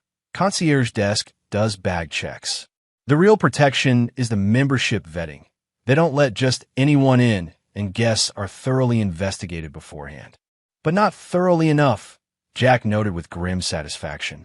His cover identity had withstood scrutiny, the background fabricated expertly by one of Ben's contacts in intelligence. Miguel leaned closer, lowering his voice. Look, I don't know exactly what you're after, but these are serious players. Old money, political connections, the kind of people who make problems disappear. Whatever you find in there, be careful how you use it. Jack nodded, recognizing the risk his friend was taking by helping him. I appreciate this, Miguel. I owe you. Just make sure whatever you're doing is worth it, Miguel replied, standing to leave. I'll be on duty at the main bar if you need me, but don't acknowledge me unless absolutely necessary. At precisely 9:30, Jack approached the Cardinals' nest, projecting the confident entitlement of wealth and privilege. The doorman verified his membership card, and the elevator operator, a young woman in a crisp uniform, escorted him to the club level. The space that greeted him exuded refined luxury. Dark wood paneling, leather seating, subtle lighting that flattered the club's well-heeled clientele. A jazz quartet played softly in one corner while impeccably dressed servers moved discreetly among the members. To all appearances, it was simply an exclusive social club for the elite. Jack moved through the space casually, ordering a single malt at the bar and engaging in light conversation with other members while surveying the layout. Miguel stood behind the bar, supervising the bartenders, acknowledging Jack with only the slightest nod when their eyes briefly met. By 10:15, the club had filled with what appeared to be regular members, predominantly men, though a few elegantly dressed women circulated as well. Jack noted which members were greeted with particular deference by the staff, identifying the establishment's hierarchy. At 10:30, a subtle shift in energy rippled through the club as Anderson entered through a private elevator. Jack recognized him immediately from the surveillance photos. Silver hair immaculately styled, the distinctive scar along his jawline partially visible despite careful grooming to minimize it. He moved with the easy confidence of someone accustomed to power, greeting select members with handshakes and brief conversations as he made his way toward a door at the back of the main room. Following Winter's instructions, Jack activated the recording devices and positioned himself to be noticed without being obvious about it. When Anderson paused at the bar near him, Jack seized the opportunity. "Excellent selection of Macallan," he commented, gesturing to his glass. Chicago clubs rarely stock the 25-year. Anderson turned, assessing Jack with practiced ease. "A visitor to our fair city, then?" "Stephen Hayes." Jack introduced himself, extending a hand. "Here exploring some investment opportunities." "Charles Anderson," the man replied, shaking Jack's hand firmly. "What sort of investments interest you, Mr. Hayes?" "The exclusive kind," Jack answered with the slight smile they had rehearsed, suggestive without being explicit. "I find standard portfolios uninspiring. I prefer unique opportunities with significant returns." Anderson's expression remained pleasant, but his eyes sharpened with interest. "Many of our members share that philosophy. Perhaps you'd care to join some of us for a more private discussion? We occasionally review special opportunities not available to the general market." It was exactly the opening they had anticipated. Jack followed Anderson through the private door into a wood-paneled room where 4 other men sat around a table, drinks and cigars in hand. Jack recognized 2 from Winter's intelligence briefing, a state judge and a tech entrepreneur, both suspected of involvement in Anderson's network. The others were unknown, but their casual display of wealth spoke to significant resources. "Gentlemen, this is Stephen Hayes from Chicago," Anderson introduced him. "He's interested in our more exclusive investment opportunities." The next 2 hours unfolded precisely as Jack and Winters had hoped. Under the guise of vague financial discussions, Anderson and his associates gradually revealed the outlines of their operation. Never explicitly, always couched in euphemisms and business terminology, but clear enough to someone listening for it. "Our premium acquisitions come with significant appreciation potential," Anderson explained at one point. "The initial placement cost is considerable, but the leasing options provide substantial ongoing revenue. The procurement process is necessarily selective," added the judge, whose name Jack had learned was Harrington. "Quality control is paramount in this market." Jack played his role perfectly, interested but cautious, knowledgeable but requiring more concrete details before committing. The conversation danced around specifics until Anderson apparently made a decision. "We're conducting a portfolio review this weekend at my lake property," he mentioned casually. "A small gathering of serious investors. You might find it educational, Mr. Hayes, if your schedule permits." "I'd be honored," Jack replied, understanding the significance of the invitation. According to Winters, these gatherings were where the network's actual transactions occurred, where children were evaluated and essentially auctioned to investors. As the evening progressed, Jack gathered names, connections, and enough recorded conversations to justify the federal warrants Winters needed. When he excused himself to use the restroom, he transmitted the gathered intelligence to the surveillance team waiting nearby. "We've got what we need," Winters confirmed through the discreet earpiece. "Clear the building. Extraction team is ready at the south exit." But as Jack prepared to leave, a complication arose.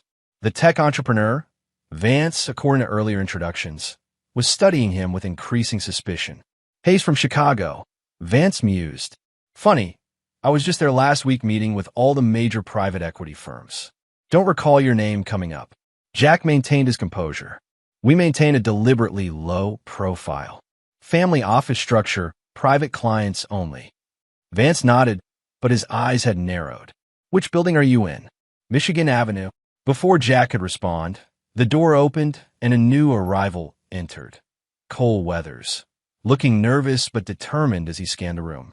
His eyes widened upon seeing Jack, recognition immediate despite the cosmetic alterations. That's him, Cole blurted. That's Jack Mason, Mia's father. The room froze for a split second before erupting into controlled chaos. Anderson's pleasant mask dropped, revealing cold calculation beneath. Judge Harrington lunged for the door, presumably to alert security. Vance reached inside his jacket, likely for a weapon. Jack reacted with the speed and precision of his years of training. A swift strike incapacitated Vance before he could draw his weapon. A well-placed kick sent the heavy table crashing into Anderson and another associate. But Cole and the judge had already made it through the door, shouting for security. Compromise. Moving to extraction now. Jack reported tersely through his communication device as he assessed escape options. The private room had only 2 exits. The main door now blocked by emerging security personnel and a fire exit that likely led to the building's rear stairwell. Jack chose the latter, bursting through the door just as the first security guards entered from the main entrance. The stairwell was dimly lit and narrow, spiraling down the back of the historic building. Jack descended rapidly, hearing the door above crash open as pursuers gave chase. 2 floors down, another door opened, and Miguel appeared. This way, his friend directed urgently. Service elevator to the basement, then out through the loading dock. Jack followed without question, trusting his former teammates' knowledge of the building's layout. They descended another flight before Miguel led him through a maintenance area to a freight elevator. Anderson's people are covering all the main exits, Miguel reported as they descended. They've called in additional security, not regular club personnel. These guys are carrying. The implications were clear. Anderson's operation included armed enforcers ready to eliminate threats. The fact that they would risk such exposure in a public venue spoke to the desperation triggered by Jack's infiltration. When the elevator reached the basement, Miguel led Jack through a maze of storage rooms and maintenance areas toward a loading dock at the rear of the building. As they approached the exit, Miguel paused.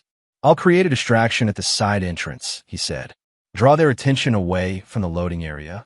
Ben's team is waiting in a delivery van in the alley. Jack gripped his friend's shoulder.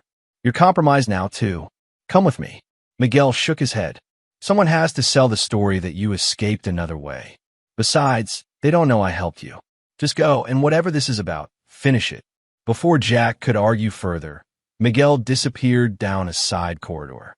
Moments later, the sound of breaking glass and shouting came from the direction he'd gone, the promised distraction. Jack moved swiftly to the loading dock, finding the delivery van idling exactly where Miguel had indicated. The side door slid open as he approached, revealing Ben in the driver's seat and 2 of his team in tactical gear in the rear compartment. Move! Ben ordered as Jack jumped inside. The van accelerated down the alley before the door had fully closed, tires squealing as they turned onto a side street and away from the Cardinals' nest. Winters got the transmission, Ben reported as they navigated through back streets, avoiding main thoroughfares where Anderson's people might be watching. Raid teams are mobilizing now for Anderson and the others. Cole Weathers was there, Jack said grimly. He recognized me, blew my cover. Ben cursed under his breath. I thought he was in custody.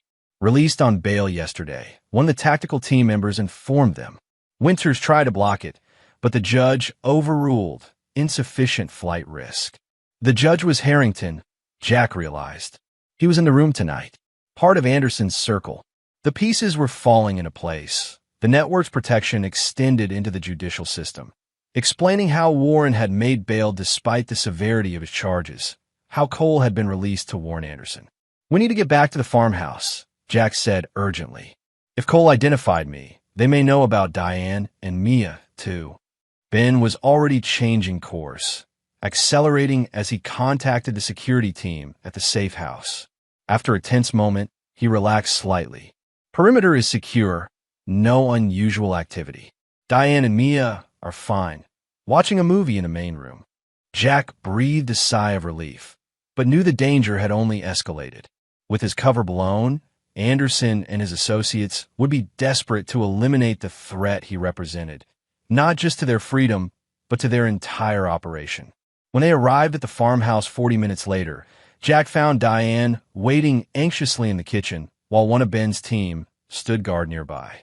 "What happened?" she demanded as soon as Jack entered. The security team suddenly doubled the patrols without explanation. Jack quickly explained the compromise at the club and Cole's unexpected appearance. Diane paled as the implications became clear. "They know who you are now. They might know about us, about this place." "Might, but unlikely," Ben interjected. Cole wouldn't have had time to follow the connection to this location. "But we need to move you again, just to be safe." Jack's phone rang. "Agent Winters. We hit Anderson's club and his residence simultaneously," she reported without preamble. "Got the judge and 2 others from the meeting, but Anderson himself wasn't at either location. Vance is in custody, along with significant electronic evidence. Cole Weathers was found unconscious in an alley behind the club.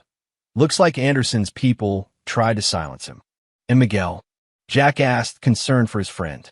"No sign of him. Club security claims no knowledge of anyone by that name." The news was concerning, but not surprising. Miguel would have gone aground, using his own resources to disappear until the situation stabilized. "What about Anderson's lake property?" Jack pressed. "The gathering this weekend? Teams are preparing to raid it tomorrow," Winters confirmed. "But without Anderson in custody, he might warn others, move the location. We're working to identify the property now. He owns several through shell companies." After ending the call, Jack found Diane watching him with a mixture of fear and determination. "We should leave the country," she suggested. "Take Mia somewhere they can't reach her until this is over." It was a reasonable suggestion, one Jack had considered himself. But experience had taught him that running often only delayed the inevitable confrontation. "These people have resources," he explained gently. "International connections, false identities, private transportation. Even if we left, they could follow. The only way to truly protect Mia is to dismantle their entire operation." Diane didn't appear convinced. "That could take months, years even. Are we supposed to live in safe houses, looking over our shoulders the entire time?"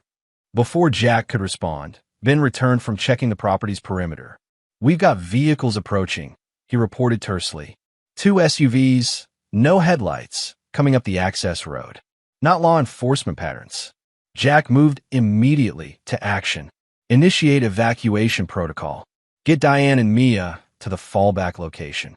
While Ben coordinated with his team, Jack went to Mia's room, finding her asleep surrounded by stuffed animals. He gently woke her, keeping his voice calm despite the urgency. "Hey, sunshine, we need to go on another adventure," he said, helping her into a jacket. "Remember the special hiding game we practiced?" Mia nodded sleepily, recognizing the code phrase they'd established for emergency situations. "Is Mom coming too?" "Yes, she's getting the special backpacks right now. We need to be very quiet and very fast." "Okay." As Jack carried Mia downstairs, Ben's team had already mobilized, 2 operators escorting Diane to the tunnel entrance concealed in the barn, others taking defensive positions around the property. "Anderson?" Jack asked Ben as they moved swiftly through the house's rear exit. "Most likely," Ben confirmed grimly. 8 to 10 hostiles based on vehicle capacity. Well-equipped from what our perimeter sensors picked up, tactical gear, military-grade weapons. The implications were clear. This wasn't law enforcement or a simple intimidation attempt. Anderson had deployed a heavily armed team to eliminate threats to his operation. "Get them out," Jack ordered, handing Mia to Diane at the barn entrance. "I'll delay them here. Buy you time to reach the extraction point." "Jack, no." Diane protested, clutching Mia with one arm while reaching for him with the other. "Come with us. Someone needs to hold them off long enough for you to get clear," Jack explained, his voice gentle but firm. "Ben's team will protect you. I'll join you as soon as I can." The lie was necessary. Jack had no intention of following immediately. His priority was ensuring Anderson's team focused on him rather than pursuing Diane and Mia. "Daddy." Mia's voice was small, confused by the tension around her. Jack knelt to look his daughter in the eyes. "Be brave for me, sunshine. Go with Mom and Uncle Ben's friends. I'll find you soon, I promise." As Diane and Mia disappeared into the concealed tunnel with two of Ben's operators, Jack turned to his friend. "Get to the extraction point," he instructed. "If I'm not there in 30 minutes, implement the contingency plan. New identities, new location, completely off-grid." Ben gripped Jack's shoulder. "This is a suicide play. They outnumber us, they're well-equipped, and they're coming with intent to kill." "I don't plan to die tonight," Jack assured him, checking his weapon. "But I do plan to end this. Get my family to safety, then call in every resource Winters has. I'm going to make sure Anderson is occupied enough that he can't escape the net this time." Reluctantly, Ben retreated with his remaining team, leaving Jack and two volunteers who had insisted on staying to delay the approaching threat. They positioned themselves strategically around the property, utilizing the security systems Jack had installed upon arrival. As the SUVs approached the final bend in the access road, Jack activated the first countermeasure, caltrops concealed in the gravel that shredded the vehicle's tires, bringing them to a halt several hundred yards from the house. Through night vision equipment, Jack observed armed men deploying from the disabled vehicles, moving in tactical formation toward the farmhouse. Their equipment and movement patterns confirmed Ben's assessment. These weren't ordinary criminals, but trained operators, likely ex-military or private security. Jack's earpiece crackled with a transmission from Ben. "Primary package secure. Moving to extraction. Secondary package reports federal response 15 minutes out." Relief flooded through Jack. Diane and Mia had reached the escape vehicle and were moving to the secondary safe location. Now he needed to keep Anderson's team occupied until federal reinforcements arrived. The first engagement came at the property's perimeter fence. One of Jack's volunteers triggered motion sensors, alerting them to approaching hostiles. A brief, intense exchange of gunfire followed, with the attackers quickly adjusting their approach to avoid the prepared defensive positions. "They're splitting up," reported the second volunteer, a former Army Ranger named Taylor. "Three moving toward the barn, others continuing toward the house." "I've got the barn," Jack decided, moving silently through the shadows toward the structure. If the attackers discovered the tunnel, they might determine the escape route. He reached the barn just as three figures in tactical gear breached the side entrance. Using the darkness to his advantage, Jack eliminated the first attacker with a precise shot, then engaged the remaining two in close-quarter combat as they returned fire. The exchange was brief but violent. Jack sustained a graze wound to his arm, but neutralized both attackers through superior training and familiarity with the environment. As he secured their weapons, he noted military-grade communications equipment and identification that confirmed his suspicions. Private contractors, likely former special operations themselves. Before he could report this finding to Taylor, a new voice came over the attacker's radio. "Cool, controlled, undeniably Anderson. Team 2, status report. Have you secured the barn exit?" Jack made a split-second decision. Keying the radio, he mimicked the flat, professional tone of the contractors. "Barn secure. No sign of targets. Proceeding to house." There was a brief pause before Anderson replied, "Understood. Be advised, primary targets are female and child. Mason is secondary priority. Capture if possible, eliminate if necessary." The cold calculation in Anderson's voice as he ordered the capture of an 8-year-old child eliminated any remaining doubt about the man's nature. This wasn't just about silencing witnesses anymore. Anderson still intended to proceed with his original plan for Mia. Jack moved toward the house, where Taylor was engaged with the remaining attackers. Using the confusion of the firefight as cover, he circled behind the main assault team, identifying the command vehicle positioned just beyond the property line. Through thermal imaging, he could make out two figures inside. One clearly Anderson based on the physical profile, the other likely a driver or additional security. Both remained safely behind the front line, directing the assault without exposing themselves to danger. Jack's tactical training presented multiple options, but his decision was guided by a singular goal: ensuring Anderson could not escape again. Federal forces would arrive soon, but if Anderson slipped away into confusion, Mia would never truly be safe. Moving with practiced stealth, Jack approached the command vehicle from the blind spot created by the surrounding trees. The driver was alert but focused on the action at the house, scanning but missing Jack's approach from the unexpected angle. When Jack reached the vehicle, he employed techniques honed through years of special operations: silent entry, immediate control.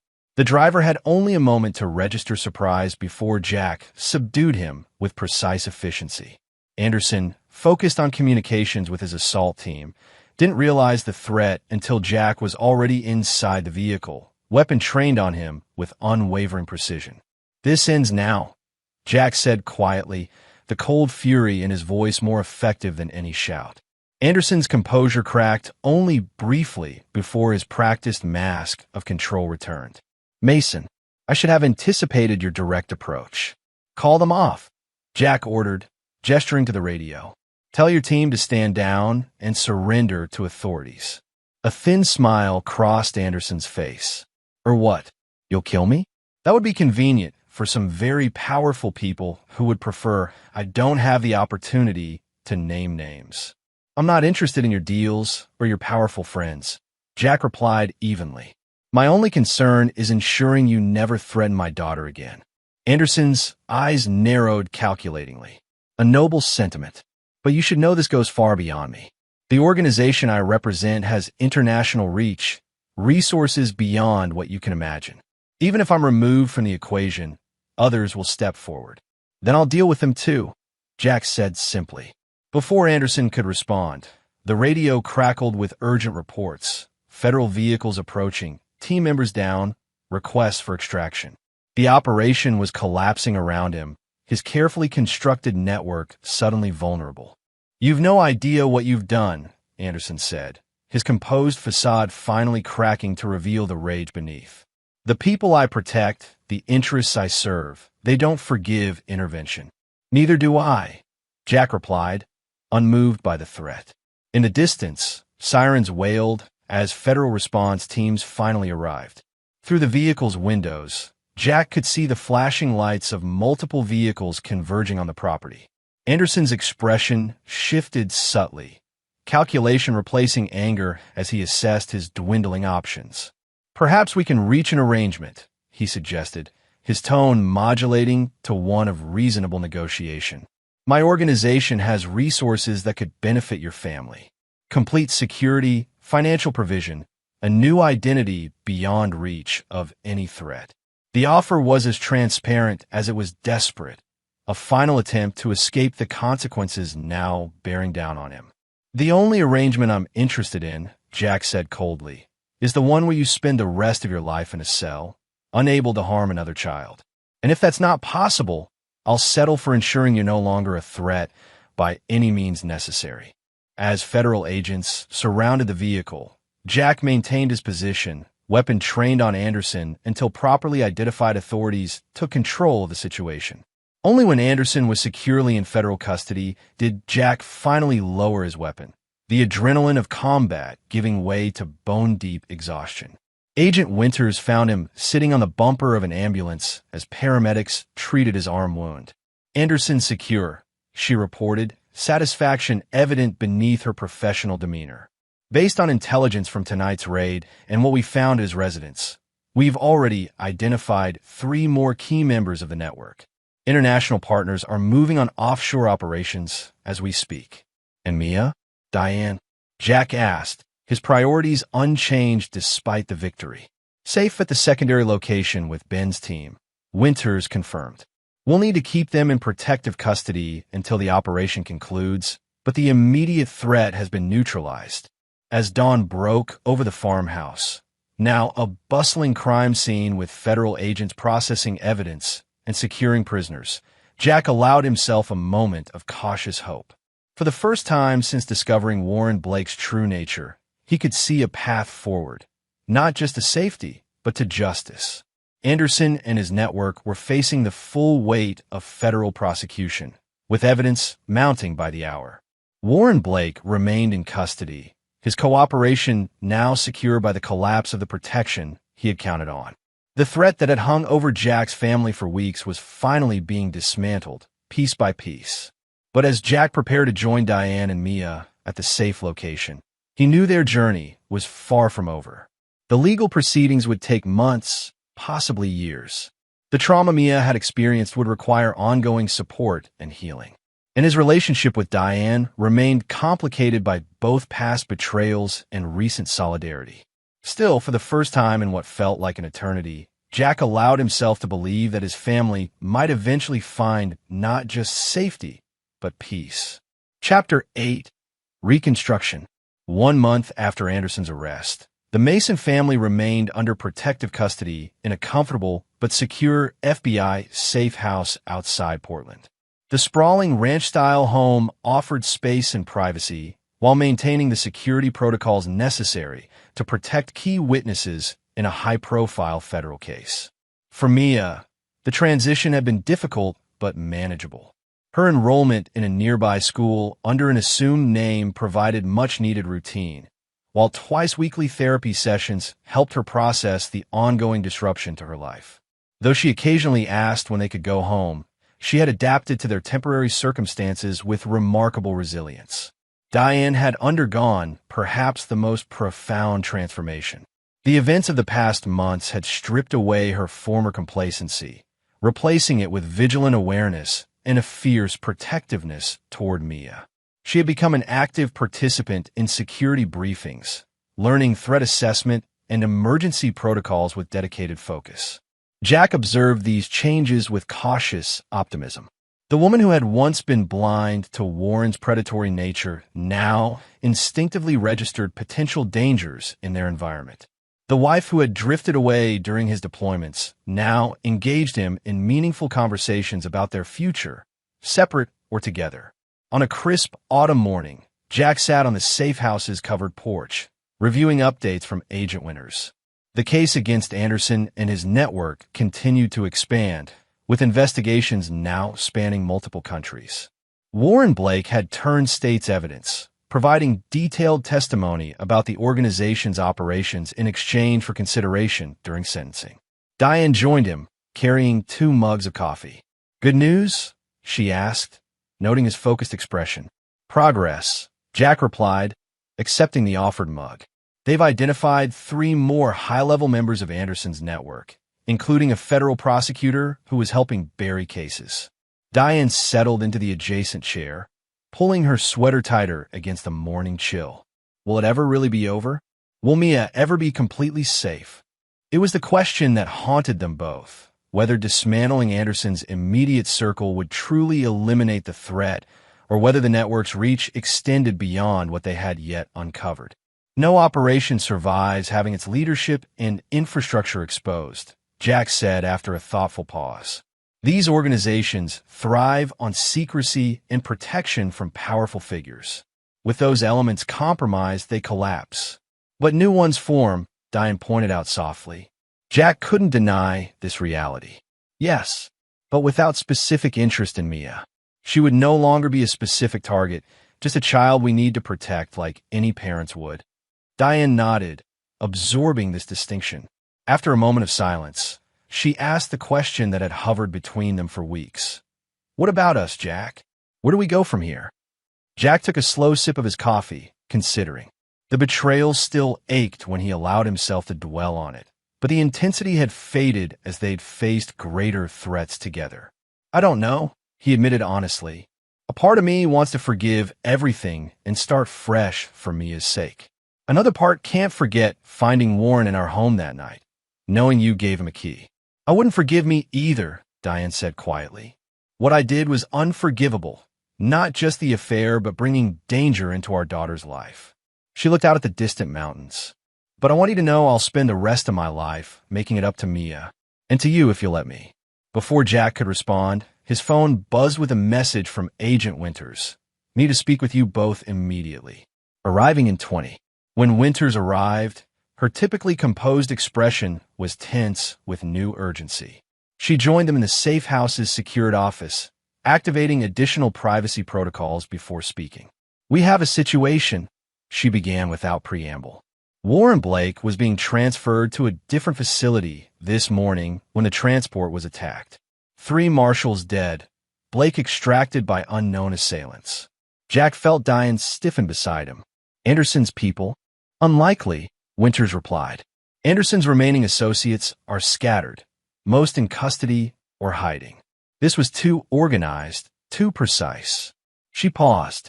There's more. Before the attack, Blake made a phone call to his attorney that we've now determined was actually redirected to an unidentified third party. The transcript includes specific references to Mia and this safe house. The implication landed like a physical blow. He knows where we are, Jack included. Winters nodded grimly.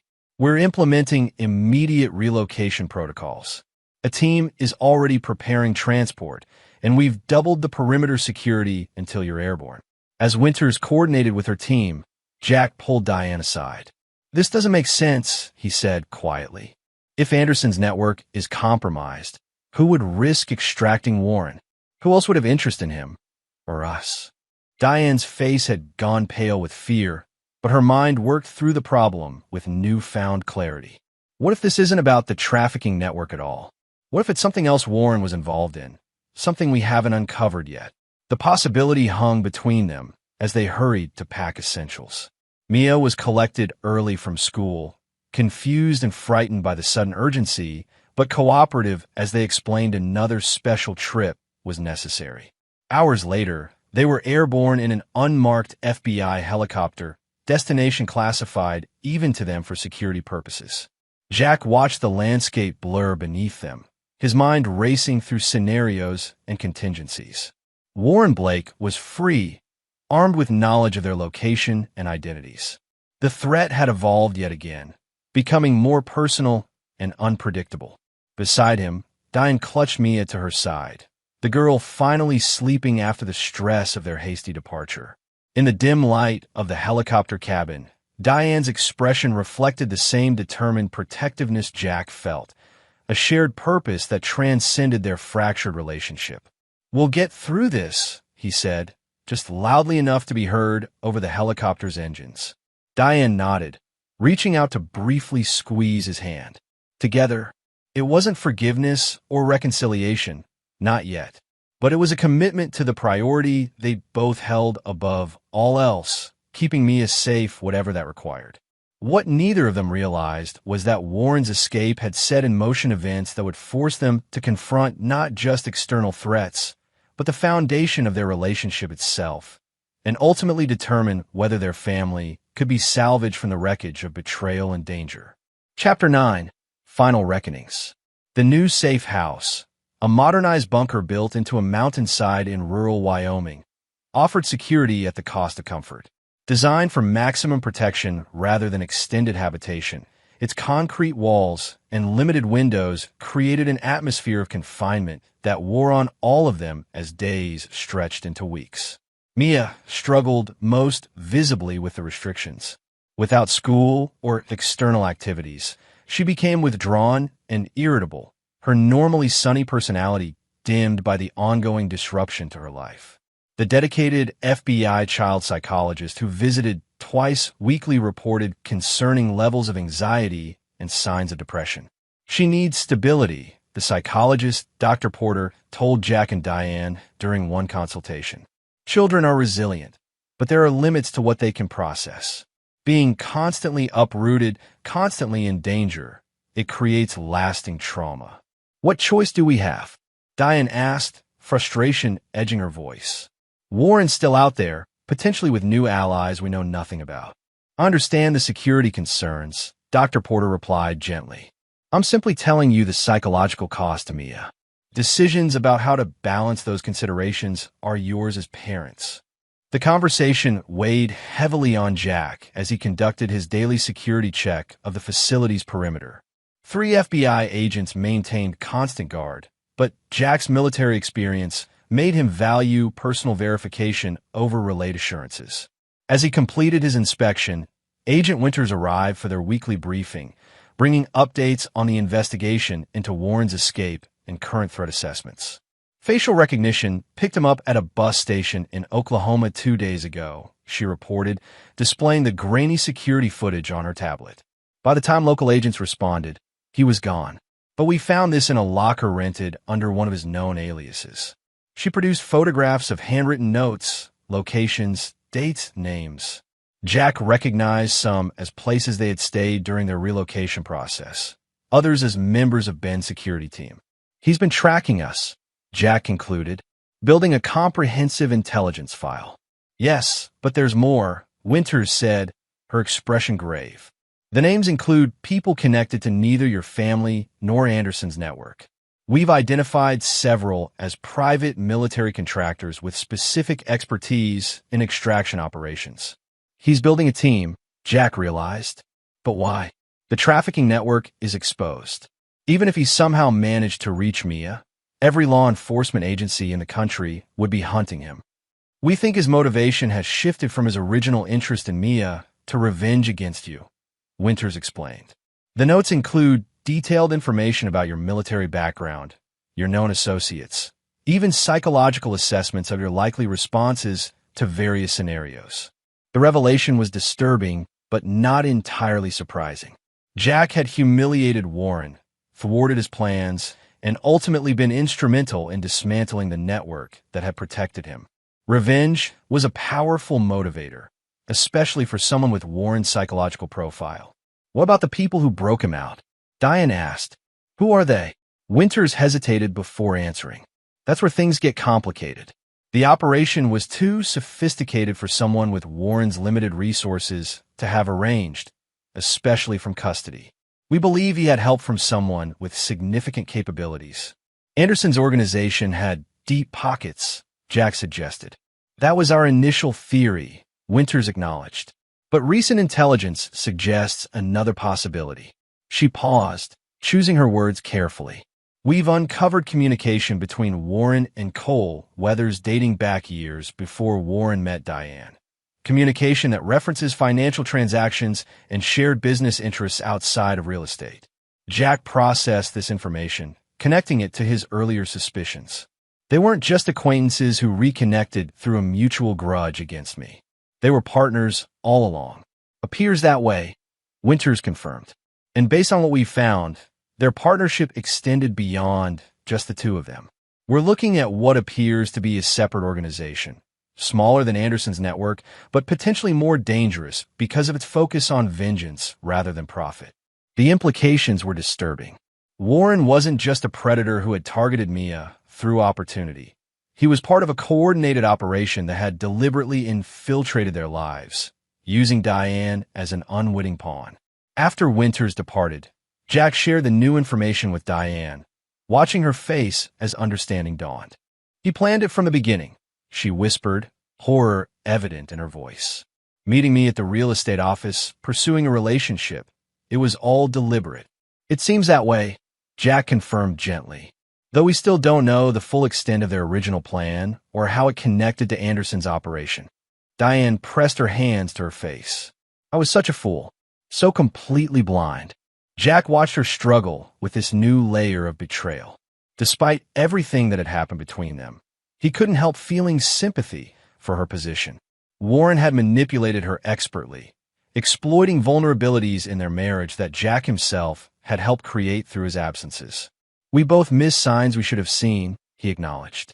But that's in the past. What matters now is how we protect Mia from what's coming. Later that night, after Mia had finally fallen asleep, Jack found Diane sitting alone in the bunker's small kitchen area, a cup of tea cooling untouched before her. I keep thinking about the first time I met him, she said without looking up. How carefully he orchestrated it to seem like chance. How he mentioned having just moved back to the area after working in Phoenix, one of the cities where he'd had restraining orders filed. Jack sat across from her, The narrow table, an intimate distance in the bunker's confined space. Predators like Warren study their targets. They learn what you respond to, what you need, then become exactly that. But why me? Why our family specifically? Diane asked, finally meeting his eyes. Was it random, or was there something more deliberate to it? It was a question Jack had been pondering himself since Winter's revelations. The coincidences seemed too numerous for random chance. Warren's appearance in their lives shortly after one of Jack's longest deployments, Cole Weather's previous business interaction with Jack years earlier, the connection to Anderson's network. I don't know, he admitted, but I intend to find out. The following morning, Jack contacted Ben with a request that circumvented official channels. Access to Warren's complete background, beyond what the FBI had shared. Ben's network of former military intelligence specialists could access information through backdoor methods that federal investigators were legally constrained from pursuing.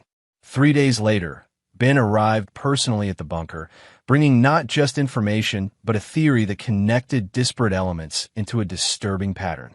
Warren Blake wasn't born Warren Blake, Ben explained as they reviewed the files he'd brought.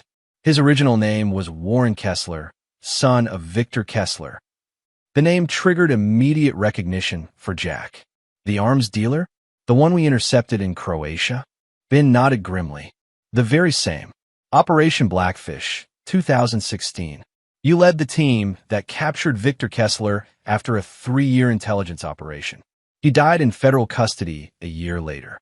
Diane looked between them, confusion evident. What does this have to do with us? Victor Kessler had a son who swore revenge on the team responsible for his father's capture, Ben explained. He disappeared afterward, presumed to have returned to Europe. But apparently, he resurfaced years later with a new identity. As Warren Blake, Jack concluded the pieces finally fitting together. He engineered the entire situation, meeting Diane, starting a relationship, gaining access to our home, all as part of a long-term revenge plan. From what we've gathered, yes, Ben confirmed. His connection to Anderson's network appears to have been opportunistic, a means to an end rather than his primary objective. When he realized Mia's potential value to Anderson, he saw an opportunity to both satisfy his own proclivities and hurt you in the process. Diane made a small, pained sound. I was just a tool to him, a way to get to Jack and Mia. The revelation brought clarity but little comfort. Warren's motivation now made terrible sense.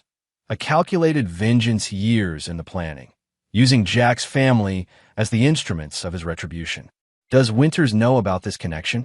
Jack asked. Ben shook his head. Not yet. The link between Warren Blake and Warren Kessler is buried deep. We only found it through methods that wouldn't stand up to legal scrutiny. Then we have information Warren doesn't know we possess, Jack noted, his tactical mind already processing the advantage. We know why he's coming, and we know it won't end until either he's stopped permanently or he accomplishes his revenge. The implication hung in the air between them. Official channels, with their legal constraints and procedural requirements, might not be sufficient against an enemy with Warren's resources and determination. Protecting Mia might require measures beyond what the FBI could officially sanction. What are you thinking? Diane asked, recognizing the shift in Jack's demeanor.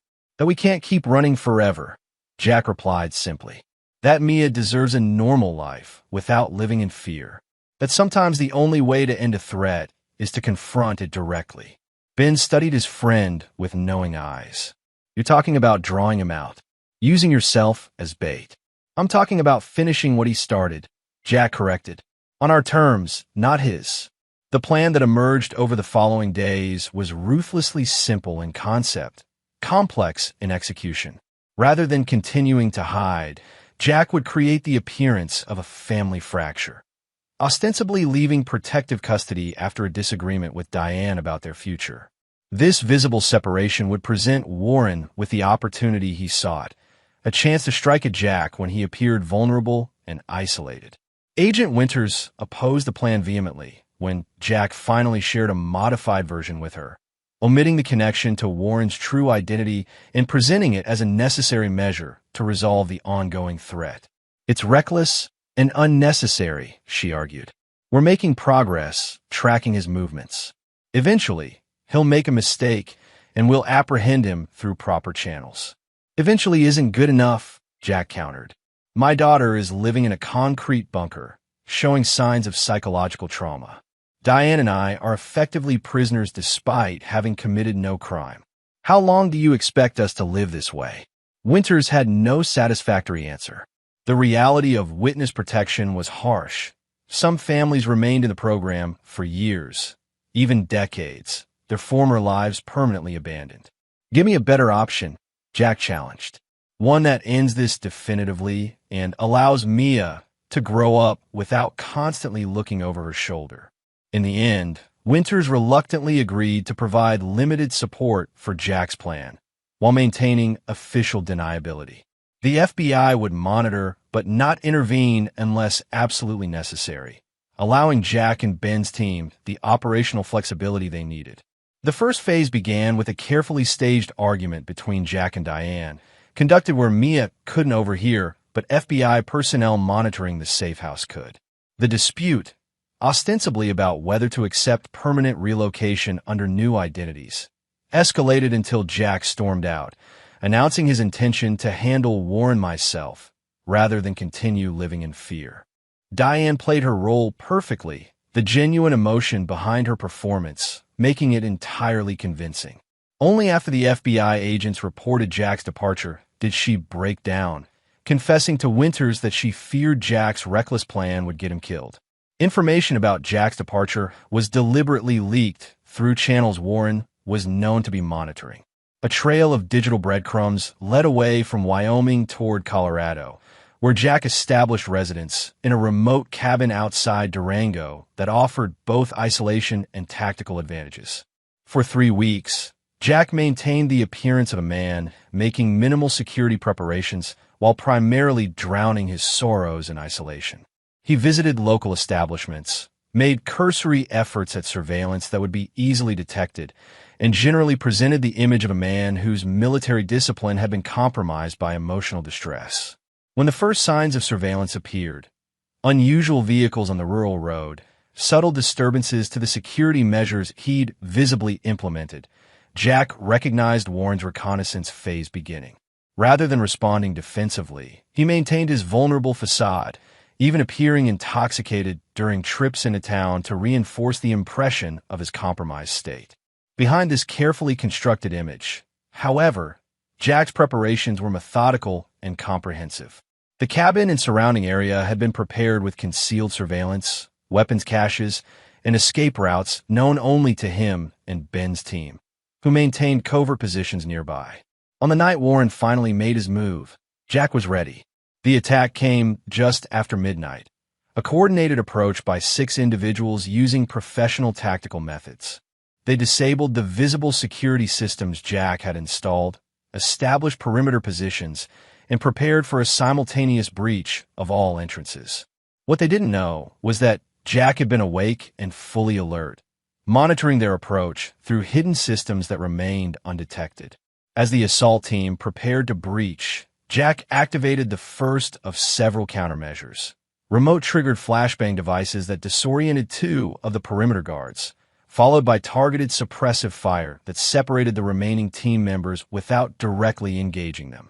The confusion created precious seconds for Jack to implement the next phase, a controlled withdrawal that appeared panicked but was actually drawing the attackers into prepared zones of engagement. As they pursued, believing their target was fleeing in fear, Jack systematically isolated and neutralized them one by one. 3 were incapacitated through non-lethal means, secured for later questioning. 2 others retreated under covering fire from the 6th team member, a figure Jack immediately recognized as Cole Weathers, directing the operation from a position of relative safety. Jack allowed Cole to believe the assault was proceeding according to plan, even appearing to sustain a minor injury as he retreated toward the dense forest behind the cabin. Cole took the bait, ordering his remaining operative to circle around while he pursued Jack directly.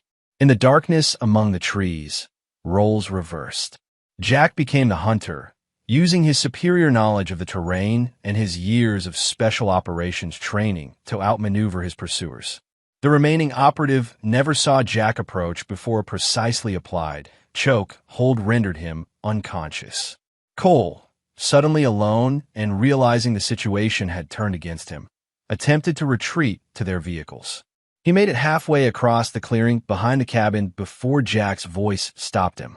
"It's over, Cole." Cole spun, weapon raised, firing wildly in the direction of Jack's voice. The shots went wide, embedding harmlessly in surrounding trees as Jack remained motionless in the shadows. "Warren's not coming, is he?" Jack continued conversationally, his voice seemingly emanating from a different location now. "He sent you to do the dirty work while he stayed safely away, just like at my house that night." "Shut up," Cole shouted, panic evident in his voice as he fired again, emptying his magazine toward the source of Jack's voice. "You're dead, Mason. You hear me? Dead." "Warren Kessler," Jack said simply, the name landing like a physical blow. Cole froze, genuine shock replacing panic. "That's not. How did you—" "I know everything," Jack continued, circling silently to a new position. "About Victor Kessler, about Operation Blackfish, about Warren's real identity and his years planning revenge. I know he used you just like he used Diane, tools to get to me." Cole's composure crumbled entirely. "He promised me a share in everything. His father's accounts, the connections, the future operations. Partners, he said. And yet here you are, risking your life while he watches from a distance," Jack observed. "Some partnership." As Cole frantically reloaded his weapon, Jack closed the distance between them with swift, silent efficiency. Before Cole could chamber around, Jack was upon him, disarming him with a practiced move that left Cole on his knees, arm twisted painfully behind him. "Where is he?" Jack demanded, applying precise pressure. Cole gasped in pain. "I don't know. He contacts me, not the other way around. Some cabin by a lake, that's all I know." "Not good enough," Jack said, increasing the pressure slightly. "I need specifics, Cole. Location, security measures, associates." As Cole wavered between defiance and self-preservation, distant headlights appeared on the rural road leading to the cabin. The FBI response team Winters had positioned nearby, moving in now that the immediate confrontation had ended. "Last chance," Jack warned quietly. "Cooperate with me now, or take your chances with federal charges. They'll connect you to everything. The break-in at my house, Warren's escape, Anderson's network. Decades in maximum security." Cole broke, providing details about Warren's location, a lakeside property in northern Idaho, purchased through layers of shell companies. He described security measures, daily routines, and most crucially, confirmed that Warren had no idea his true identity had been discovered. By the time federal agents secured the scene and took custody of Cole and the other attackers, Jack had disappeared into the surrounding wilderness. His part in the official operation was complete. Cole Weathers and his team captured, their connection to Warren Blake documented, the immediate threat to Jack's family neutralized. But Jack's personal mission was just beginning. 3 days later, as autumn painted the Idaho landscape in brilliant hues of gold and crimson, Jack observed Warren Blake's lakeside property from a concealed position on an overlooking ridge. The property matched Cole's description perfectly. Isolated, well-secured, accessible only by a single private road or via the lake itself. Warren's routine had proven predictable despite his paranoia. Each morning began with a circuit of the property perimeter, weapon holstered at his hip as he inspected security measures. Midday was devoted to communications with remaining associates and monitoring news channels for information about the Colorado operation. Evenings found him on the cabin's deck overlooking the lake, drinking steadily as darkness fell. It was during one such evening that Jack finally approached. Moving silently across the lake in a small watercraft with an electric motor, he reached the property's dock undetected.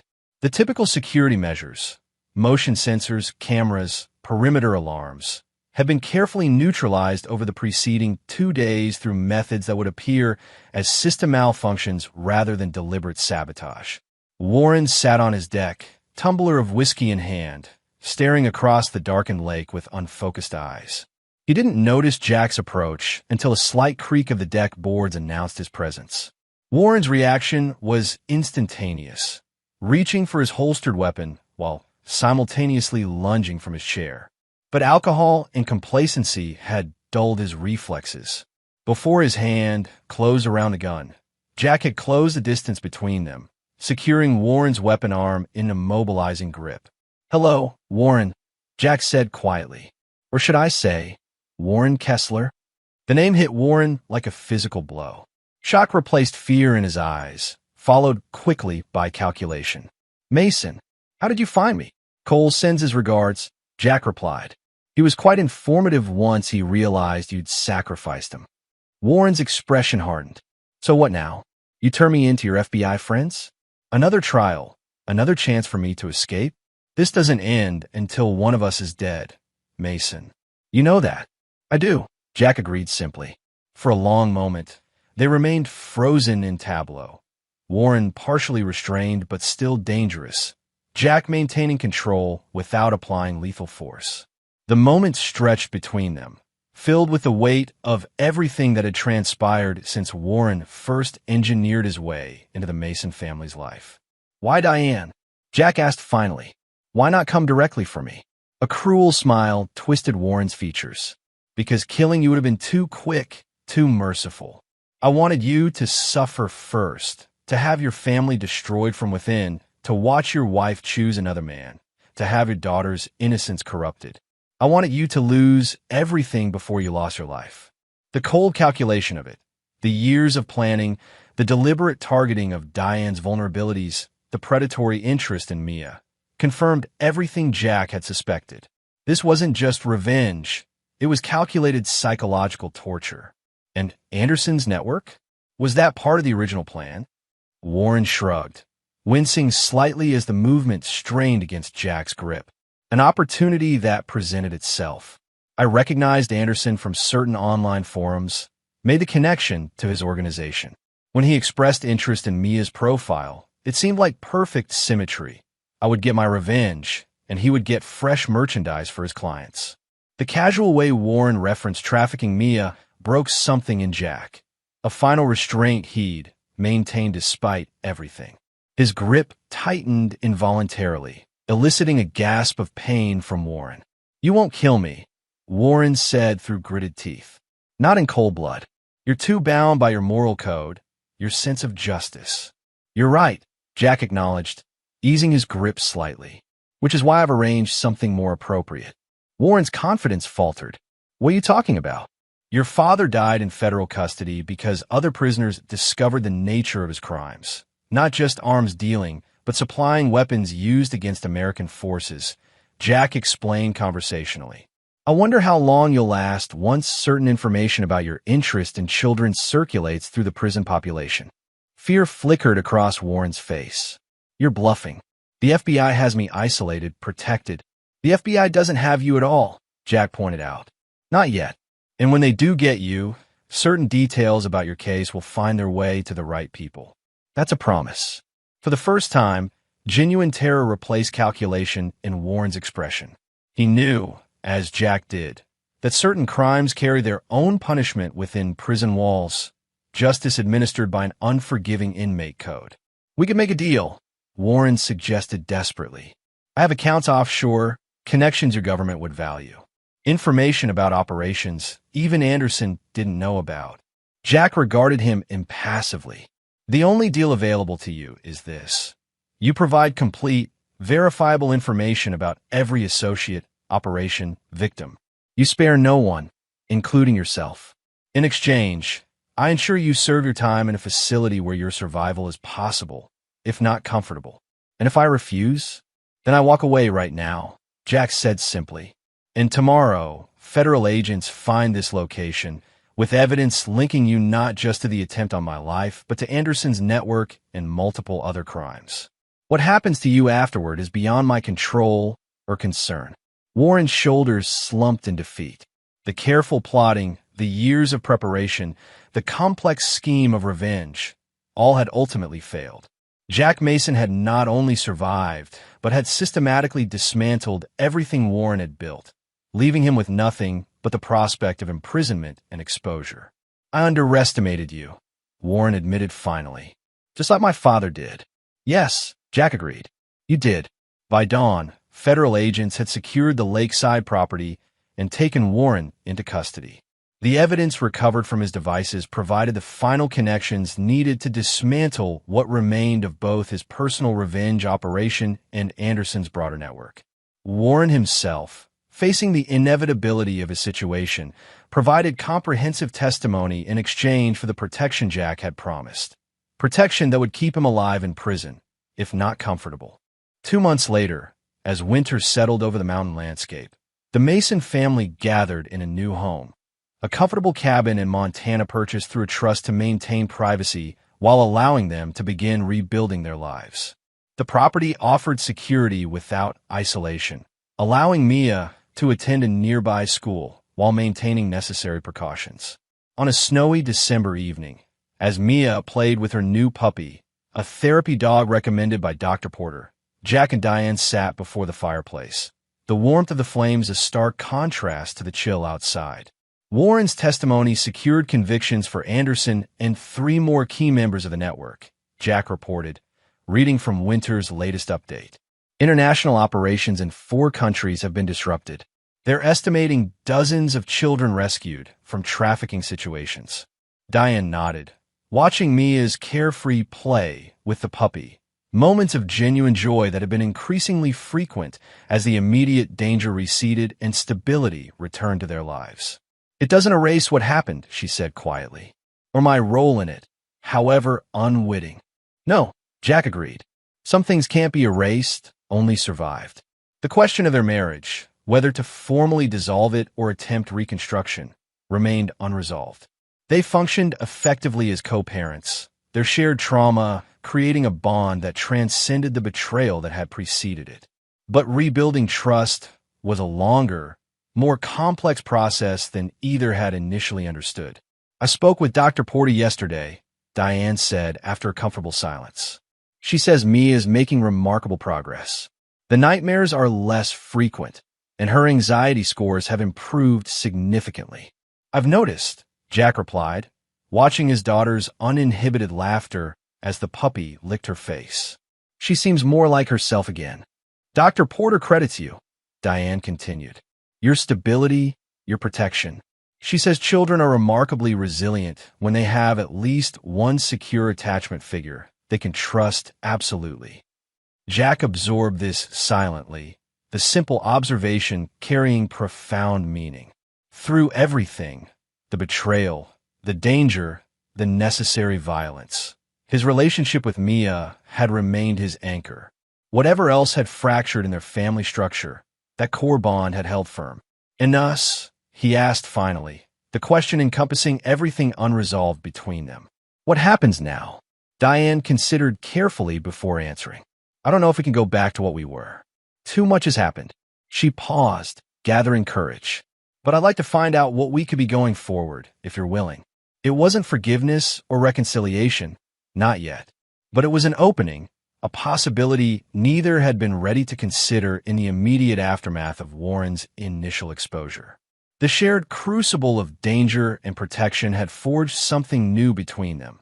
Not the naive trust of their early marriage, but something potentially stronger, tempered by adversity and survival.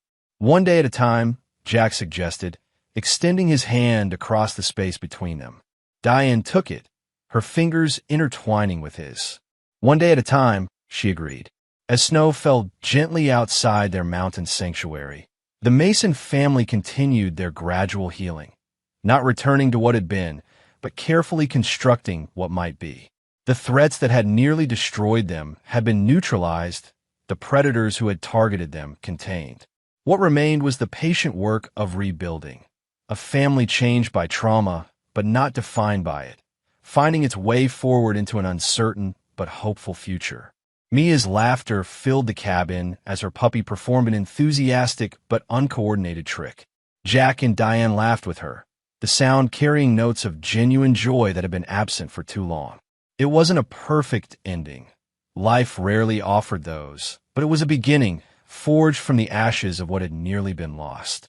And for now, for this moment of peace hard-won through sacrifice and determination, that was enough.